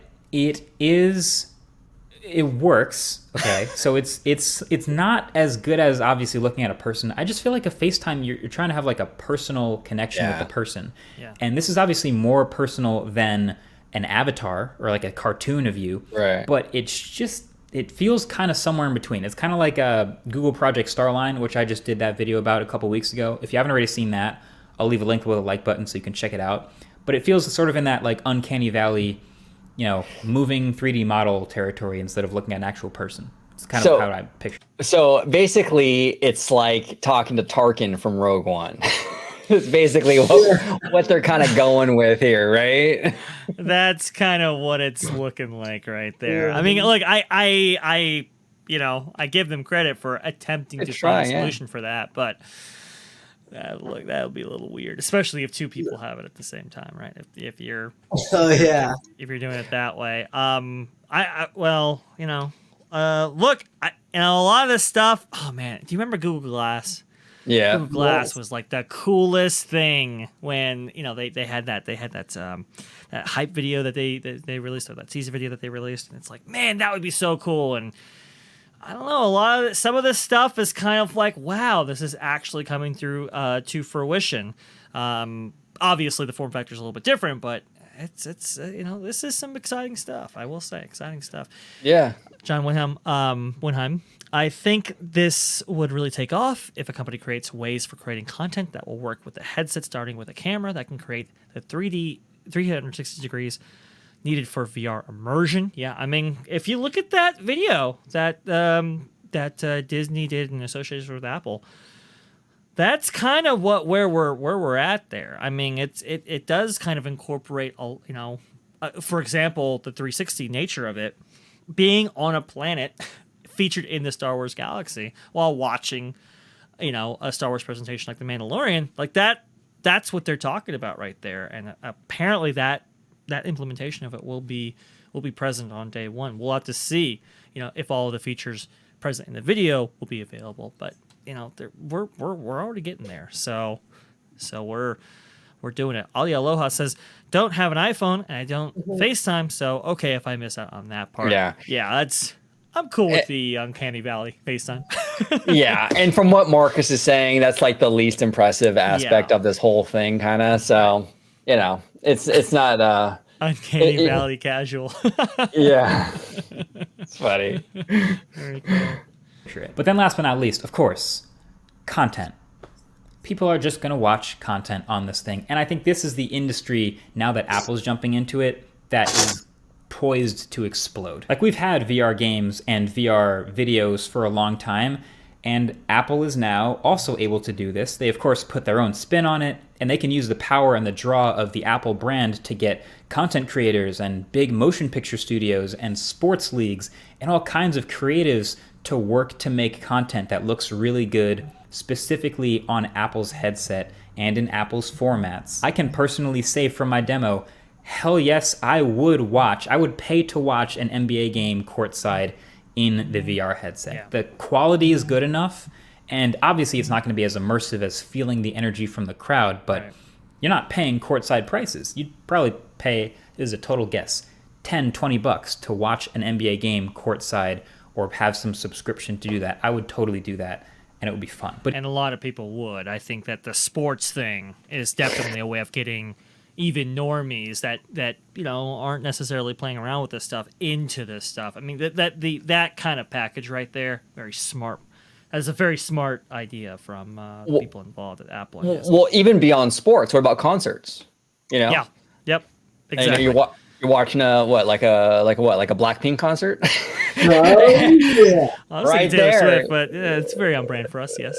You know what I'm saying? I mean that would be pretty cool, right? I mean, or like for example, you pop on Hamilton on Disney Plus, and now you're front row, right? Or like you're close to the stage, you can pivot around. I mean, that's pretty cool stuff right there. That's pretty cool. That changes content. That changes the content. That's not just this passive watching experience anymore. So theme park casual, $10 to $20 for VR courtside. I will say, I mean, the camera technology that exists right now, you can get pretty close to a three-dimensional image just off the bat if you have the synchronization technology available at the broadcast booth to do it. So you might be surprised that's not too. I wouldn't say the technology is so far off that it would require a large price point to cover the overhead. Well, and the interesting thing about that whole concept, monetizing like courtside and all that, is that like we talk a lot about like like trying to make streaming profitable, things like that. We live in this new economy now, right, where legacy TV is sort of dying off. Yeah. Cord cutting. These are new ways that studios and these media companies can sort of monetize this content. I mean, Disney with ESPN, I mean, they make a fortune on this, dude. I mean, $10 for courtside or something, they make a fortune. And I wanted to bring that up too, because remember, a lot of people were suggesting, oh, what are they going to do with ESPN? Are they going to keep it? They're going to, shelve it. They're going to do this. They're going to do that. Well, integrating. I mean, people lit up when they saw that courtside view of it. Right? Oh yeah. I mean, the ESPN stock went up along with Disney's when they did that. Just that one move right there. So including it in that sizzle reel, having it be a big feature of this on day one, I think it cements ESPN with Disney at this point going forward. Yeah, absolutely. And then Joe in the Land here says, I would pay top dollar to watch Formula One from driver's perspective. Oh my goodness. Yeah, NASCAR and stuff, that would be sick. That would be super cool. Yeah. The potential with this stuff is like out of control. I mean, out of control. It's wild. I'm not even a sports fan, and I was watching that section on the commercial for it, and I was like, "This is pretty awesome, man!" That's like, right. This is pretty awesome. Alia here says, "What appeals to me? Possible to have a massive, high quality smart TV. In theory, I admit that is phenomenal and awesome." Right. Yeah. So that is the thing, right? I mean, the implementations of smart television technology and stuff, you have to buy a new TV like every 5 years seemingly to shortcut that, to have a virtual space where your TV can be any size and be any quality. I mean, that's pretty cool. Well, now what does this mean for the theater industry? Because one of the big selling points for the theater experience is the big screen, the sound system. Does this change that equation when at home, where you can literally transform your whole room into Tatooine or something? Does that change the theater experience, or does the theater industry adopt these headsets? You could see some cross-pollination there for sure. I think the theater industry will be all right. Two things. One, yes, does your environment change virtually? Absolutely. But I think that the bigger points here are, one, I don't think they're going to be able to replicate a state-of-the-art sound system right there in a virtual space. I understand they're going to have built-in speakers and stuff like that, and they're going to have some, I guess, ray tracing technology applied to that. I don't know quite how that works, but okay, I get it. Ray tracing is usually done with light, so that's why I'm a little bit like, that's interesting branding. But remember, it's all like for the solo user, right? It's not for an environment with others. That's what Linus Tech Tips was talking about. Well, on your own, right? So I think that dynamic will still exist with theaters, and I think they're okay. But you can get cross-pollination either way for sure. And because we have an amazing viewer of the channel coming in here, well, we'd be remiss if we didn't actually play the drop.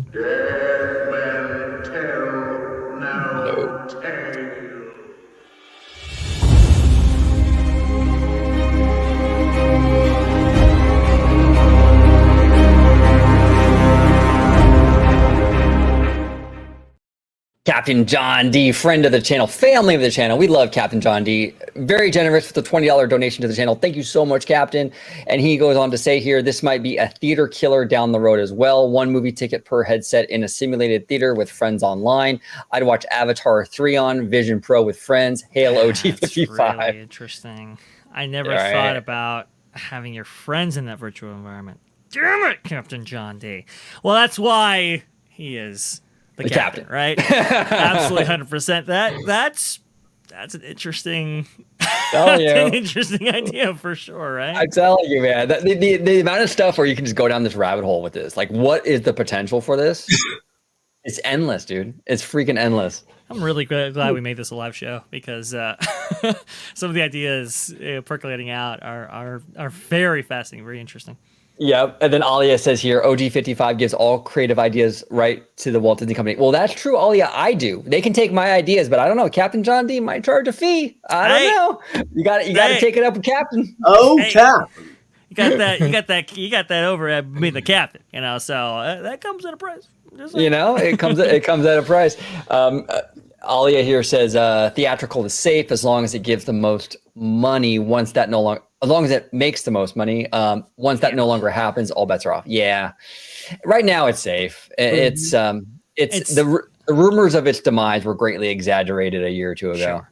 But I mean, look, we talk about how with streaming, right? One of the downsides of it is you can have like watch parties and stuff, and you don't have to necessarily pay per person, right? Like you do in the theater environment.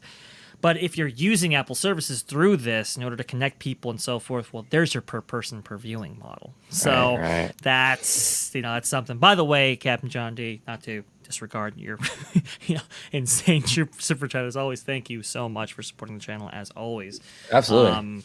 Absolutely phenomenal. And I believe Wizard, I know you had a kind of a soft out starting at 7. Were you? Oh no, I got the movies at 9:15. Oh, good. Oh, he's good. Cool. Yeah, he's So good. what- He's going to continue the party with us. Wait a minute, what movie are you watching?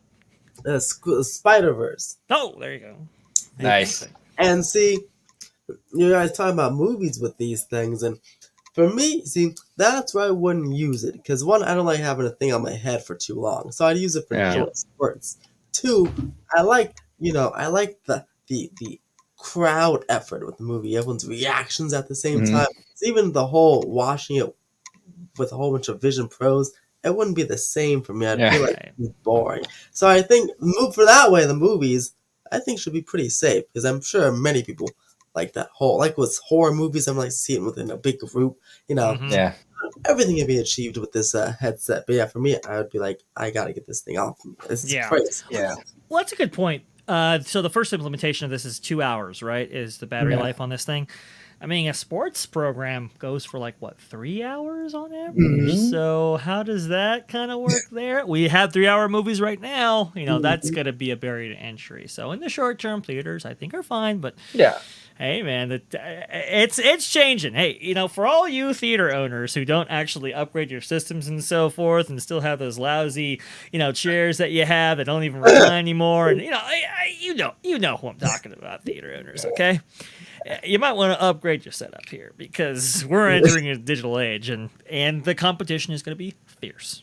Oh yeah, absolutely, absolutely. Well, and you bring up a great point about the battery life, because you have a movie like we were talking about Avatar in the chat. I mean, 3 hours. Avatar is a long ass movie, and like you're not going to get through that on 2 hours. I'll tell you that. You can't. And like Wizard brought up, I mean, to have a VR headset on you for that amount of time, it's a big ask, at least right now. Yeah, no, it is. It is a big ask, and that's why I'm hoping, like, this is first generation. It's gonna be bulkier than the generations to come.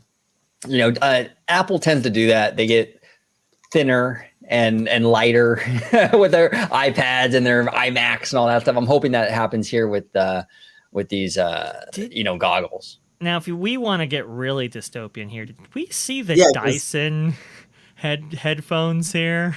Oh my God, that's like Bane from Batman. Exactly, oh. right? Yeah, I know. I don't know when you guys saw this. Okay, that's interesting. Brave new world that we're entering right now. I'm not into that. That's a little weird. Anything covering my mouth like that, I feel a little bit too closed in. I don't know. Yeah. I think the idea. Hey, OG, imagine wearing that on a Forbidden Journey. Oh, forget it. I'd be so freaking claustrophobic. I'd crawl out of my skin, dude. That's crazy. Yeah, I think the idea was this was a pandemic era product, right? And because it's Dyson, you probably have some air purification going on. Yeah. And it just came out maybe a little bit too late. But I think so. Yeah, very disturbing. Yeah, it's extremely. Ollie here says have to keep it plugged in for a long movie. If it's comfortable, I can keep it on. Does Marcus mention if it's comfortable or not? He mentions the back. He mentions the back is made of that somewhat comfortable material. What do you say? Yeah, it was like stretchy? It was like a kind of a stretchy, flexible material. Seemed comfortable. Well, and I will say, if it's made by the same guys that did Mira, who did the Mario. What is the Mario?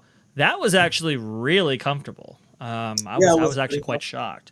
Now, again, I recommend anybody riding that attraction, when you get it on, and when you get that lens on, just one more click in the back there to keep that on, because it is very front heavy, unfortunately. But we can keep watching if you want to. Yep. Yes. Go ahead and continue. Even with regular 2D content like movies, just watching a regular movie, you can totally just sit back, put the headset on, maybe even put some headphones on, and just like on a plane seat, just watch a movie as if you're in a theater for one, which is pretty sweet. There is that digital crown on the side that actually lets you spin it clockwise to move in more immersion and fully envelop you in the VR environment, or you can turn it counterclockwise to bring in more of your real world environment with pass-through in your peripheral vision. Kind of a neat trick. Doing a physical knob there to do that?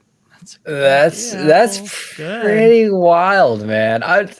The more I hear about it, I did not see. This is the deepest dive I've seen on this product. You know, he's going way into it. I did not know you could do that. I didn't know that either. And then there was also this kind of weird feature where you can take 3D photos and videos with the cameras built into the headset itself.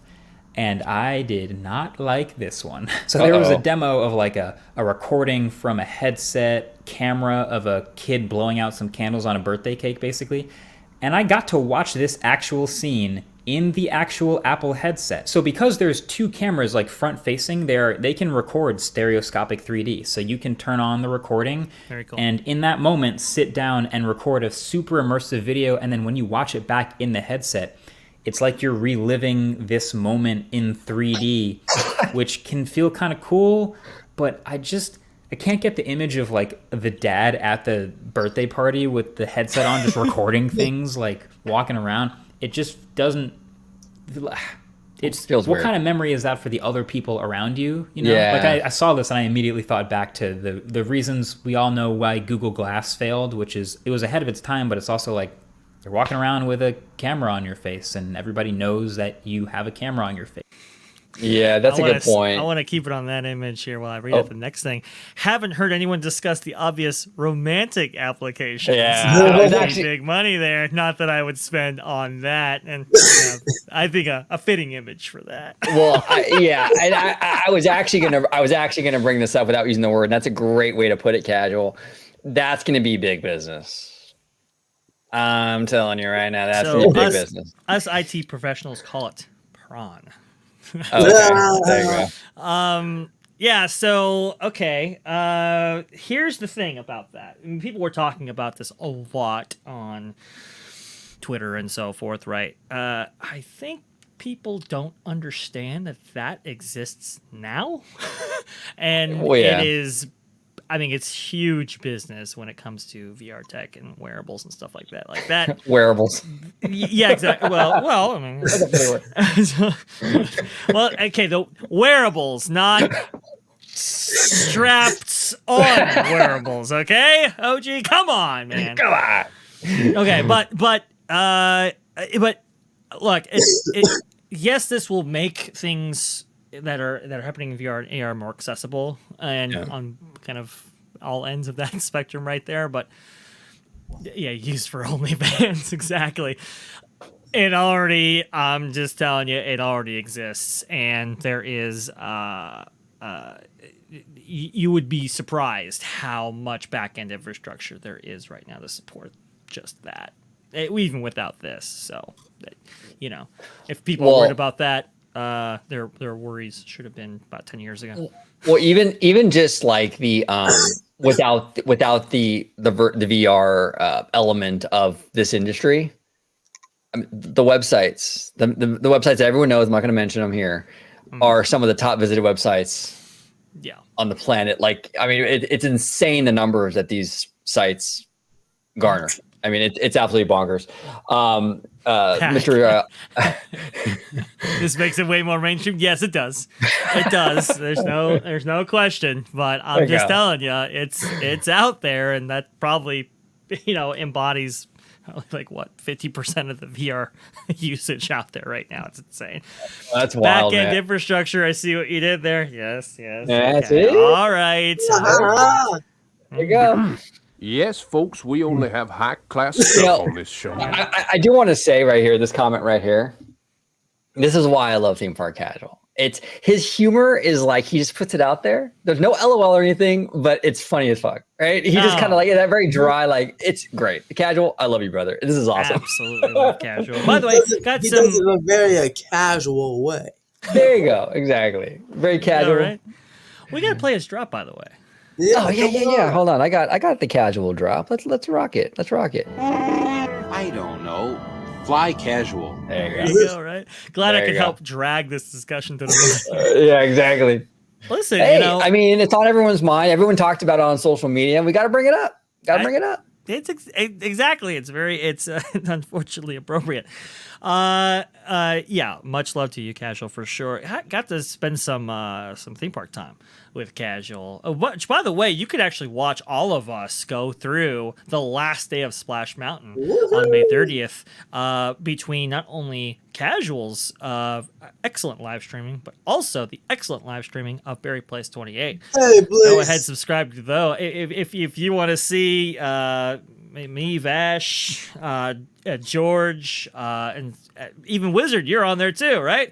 And some of our other friends go through the park on their merry day on the 30th, on the last day the Splash Mountain was open. Hey, I would implore you to watch that because it's actually pretty fun. Well, that question I got. Question. So can you put the Apple Vision headset on while you're riding Tiana and have it be Splash Mountain through the headset? Oh man. Okay. I loved it. I have, I was on the fence, OG. Now I'm completely bought in. If we could experience old attractions that were, oh God, that would be so cool. That would be freaking awesome. I'm telling you. And like I said before, Disney, I do not charge for these ideas. They are free to use. I think, wasn't Defunctland's major project was like building a theme park environment made of old theme park attractions that don't exist virtually? Yep. Well, now you can see that in the way it was intended. Yes. Let's see here. $3,500 is a steal to bring Splash back. Oh, that is absolutely excellent. John D, love that idea, OG. Yes, 100%. Superstar Limo, here I come. There you go. Oh, this is... Okay, Disney, jump on this. Could you imagine not just selling Genie Plus, right? Genie Plus, 2 attractions that exist, but a Genie Plus Plus for attractions that don't? Chapek himself is doing cartwheels at this point. I'm telling you. That has to be a Genie minus because, the traffic. Because there's like, you don't have to actually build any of this stuff. It's all in this virtual world. So it's fairly inexpensive for Disney, but you're making all kinds of money on the Genie Plus and all that stuff on the back. Imagine going down into the submarine voyage, right? And putting on a headset and getting not only access to the previous submarine voyage that exists at Disneyland, but also maybe like the 20,000 Leagues Under the Sea version that was at Walt Disney World. Oh my God. I mean, come on. You can see where we can go. And, not Disney, but Dre, I know if you were to use that on the Simpsons ride, you can switch it back to the future. Yeah, that would be dope. Now the ride profile is different though, so I don't know how that lines up. But what if you could get into simulators that just do the Back to the Future profile, right? The simulator profile, right. It's in the same. Auditorium that's playing The Simpsons, right? But yours is just for Back to the Future. You have the headset. Oh my God! I'm telling you, endless potential, endless freaking potential. And what would that do for the tram tour at Universal? That's another thing. What if you could see stars around you as you go through the tram? Or Alfred Hitchcock walking up to your tram or something. That'd be pretty cool. Pretty awesome. Mr. Uncanny Valley Casual here says if Disney Plus added a super subscriber tier to ride old attractions, they could fund a colony on Mars. Oh yeah, yes. Dude, I'm telling you, man. I really hope someone from Disney's watching this because I'm telling you, Disney. You want? This is the subscriptions of all subscriptions right here. I mean, it would be phenomenal. Marty, you are.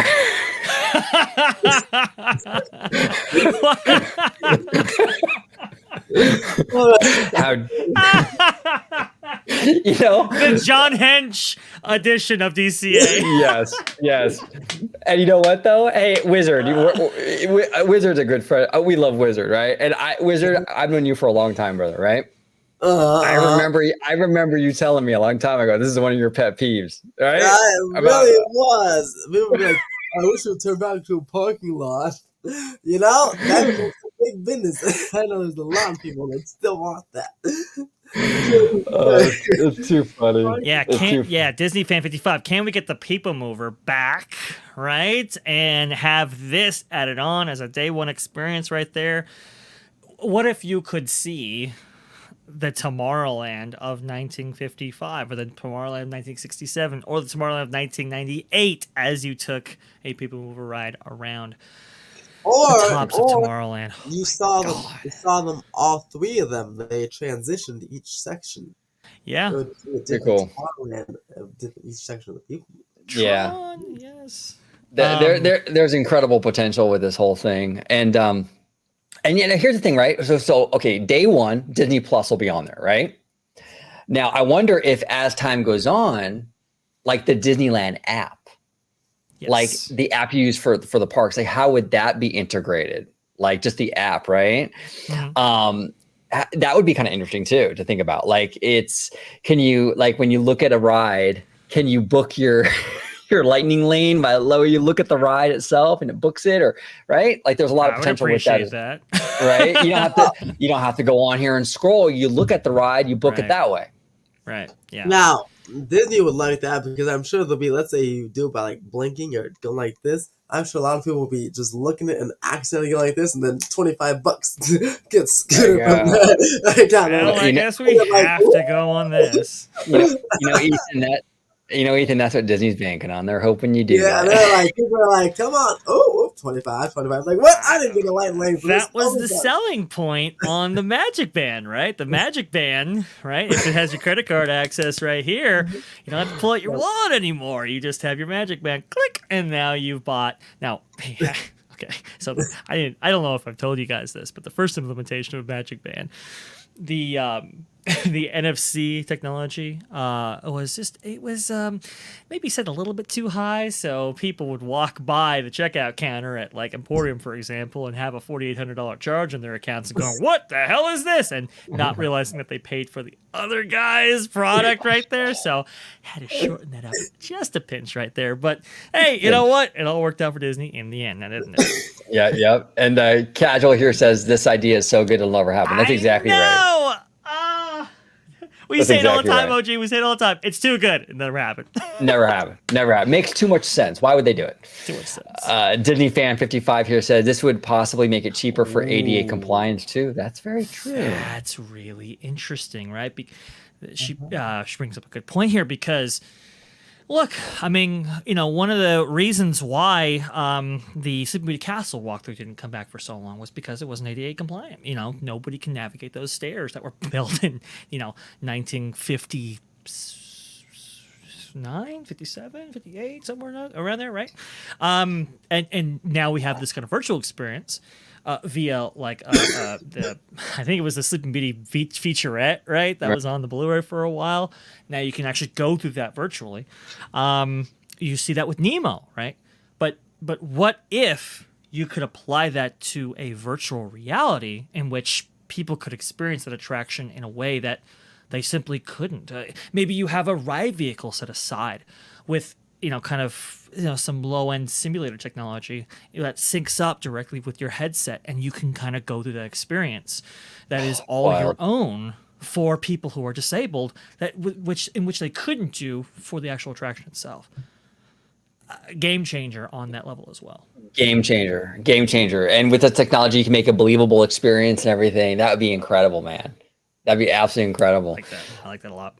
Captain John D says the final form of Apple Vision Pro will be a Google Glass type frame for, quote, in the world, end quote, use. Possibilities are endless at theme parks. And I talked about it before, right? When we talked about Meta some months ago, OG, the future of this technology is not a virtual reality that you escape into. It's an augmented reality that you can't escape from. So that is kind of what's playing out here. It's wild. And then Lovelow here says, I want to see the Rainbow Caverns from Nature's Wonderland and the water show that was at the Disneyland Hotel. See what I'm saying? And Apple Vision Pro can make that happen for you. Didn't they? Okay, so the 2011 D23 Expo during the Disney Parks panel, they talked about, I swear to you, by the way, look up videos of this, folks, Nobody's talking about it now, but back in 2011, at the very end of that panel, they said, "What would you guys? What would you think if you guys were able to dine in classic attractions that no longer exist?" Right? Right. Like it was part of that presentation, and they kind of teased it. They didn't really offer that much information on it. I do believe, even back then, they were looking at virtual reality technology that could possibly put you back into those attractions in some modality or utilizing some medium.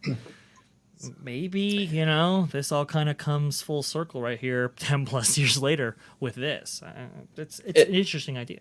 It is interesting. And also, what does that mean for character interactions, right? So like the Apple Vision customers are walking to the park.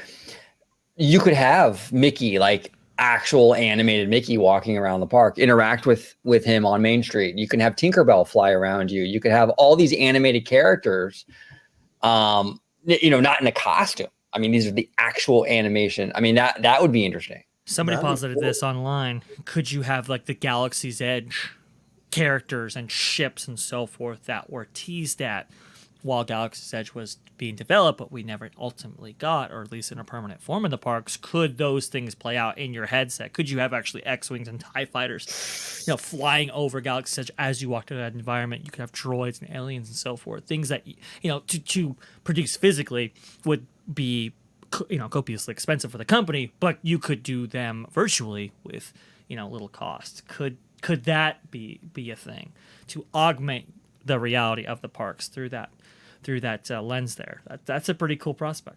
It's pretty awesome. So we're going to close it out in a second or two, but I just want to say that, look, I've been really disappointed with Apple, really since Steve Jobs died, because I think like he really, when Jobs was around, he really did change the world. I said it before earlier in the show, but he really did change the world with the iPhone, the iPod, all that stuff. And I feel like Tim Cook it's been a little bit, kind of treading water. And I get it. People will comment about, well, what about the silicon and this, that, and the other? I understand all that. Overall, though, it doesn't even come close to what Jobs accomplished, right? So I think that for the past 10 plus years, it's been pretty lackluster at Apple, in my opinion. I got to say, though, man, and when presented with new information, I'm willing to change my mind.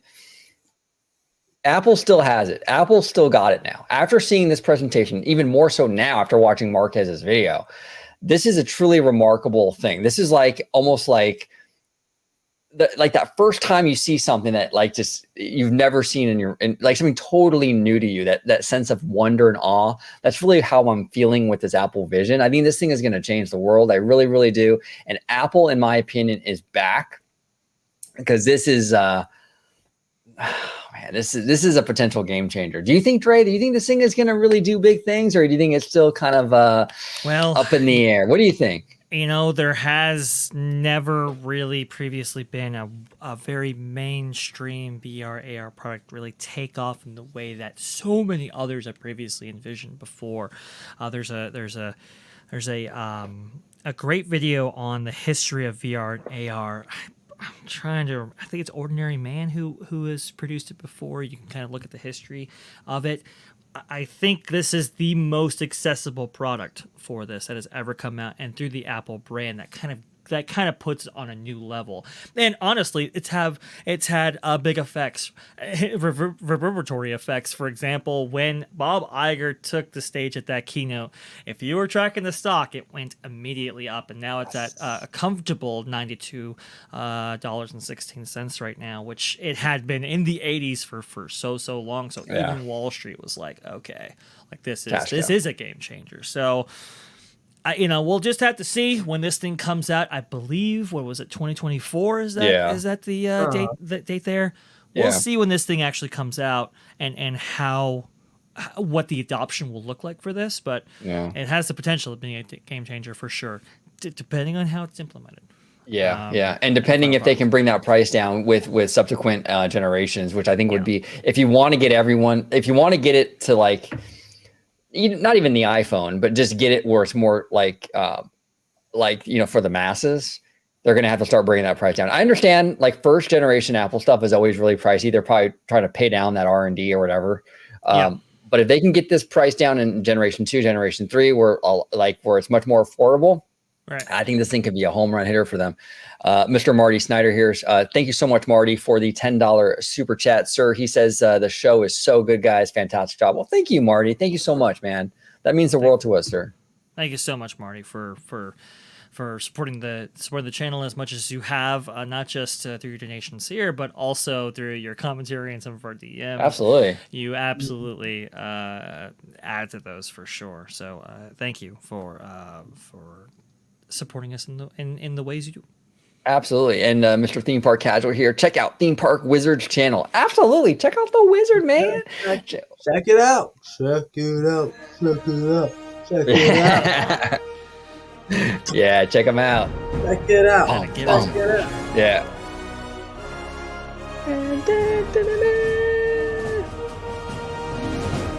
Yes. And then Lovelow here says it might be the next big thing until holograms come out. Well, holograms are out. That Walt Disney hologram over at the what is it?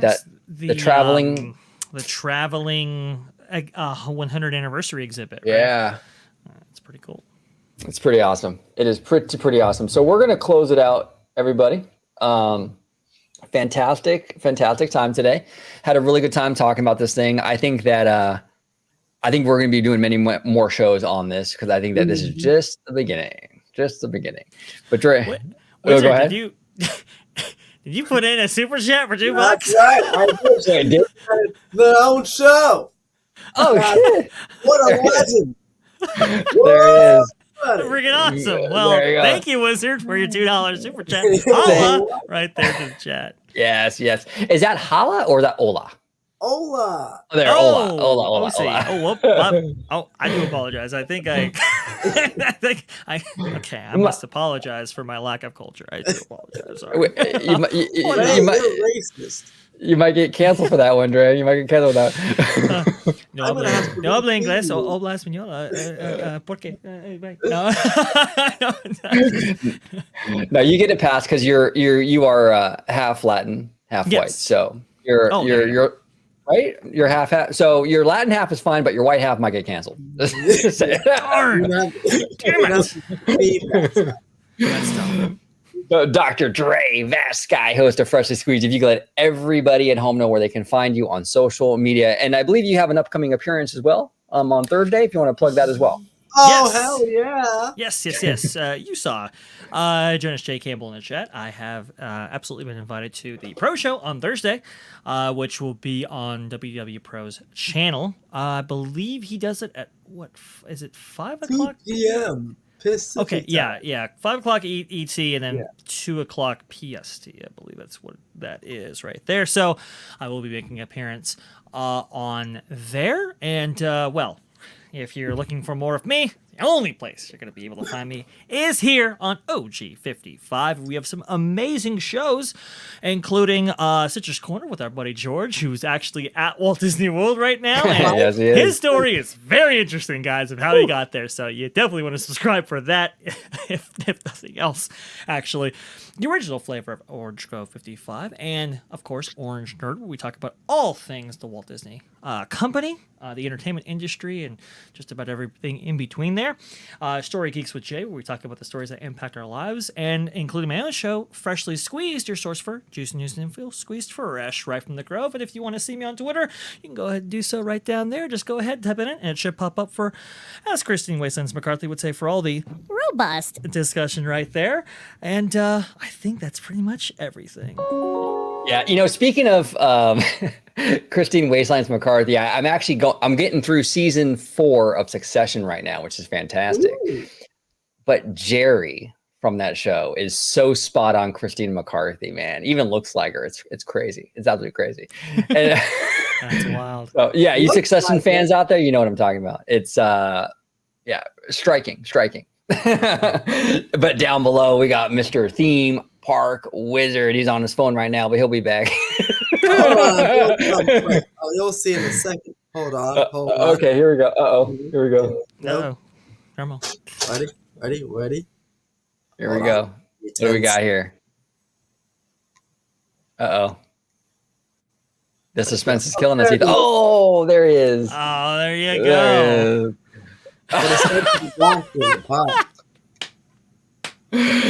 Oh, I love it, Ethan. You are a national treasure, my friend. He's paying to include commentary on the show. He's already on. This is awesome. This is wild. That is fantastic. Look. Fantastic. If you want to follow the black dude on the bottom, you can follow Theme Park Wizard on YouTube, Theme_Park_Wizard on Instagram. And if you want to buy the black dude's stuff to give him his money back, then you can buy him at themeparkwizard.shop. And if you reference this show, you may get a discount. Ooh. There we go. You heard her here first. If you reference the show, you might get a discount. Or actually, Ethan, you just won't rip them off as much, right? Yeah, not as much. Oh, that's great. That's great. Oh, fantastic. Thank you all so much. Everyone in the chat today, Disney Fan 55, Theme Park Casual, Captain John D, Marty Snyder, Lovelow, BJ Vincent, Ali Aloha. Ethan, he's in the chat even, Mary Place 28, everybody on there. Absolutely phenomenal. Thank you. We could not do this without all of you. Thank you so much for all your support. We're going to close out this live show with my favorite 3 colors, black, pink, and orange. Have a good day, everybody. Yeah. I'm getting kicked as a fat chick, hauling a roll like a frat chick. Smart mouth, good dumb heat, like iced tea of OG, like iced tea of OG, like iced tea of OG, like iced tea of OG.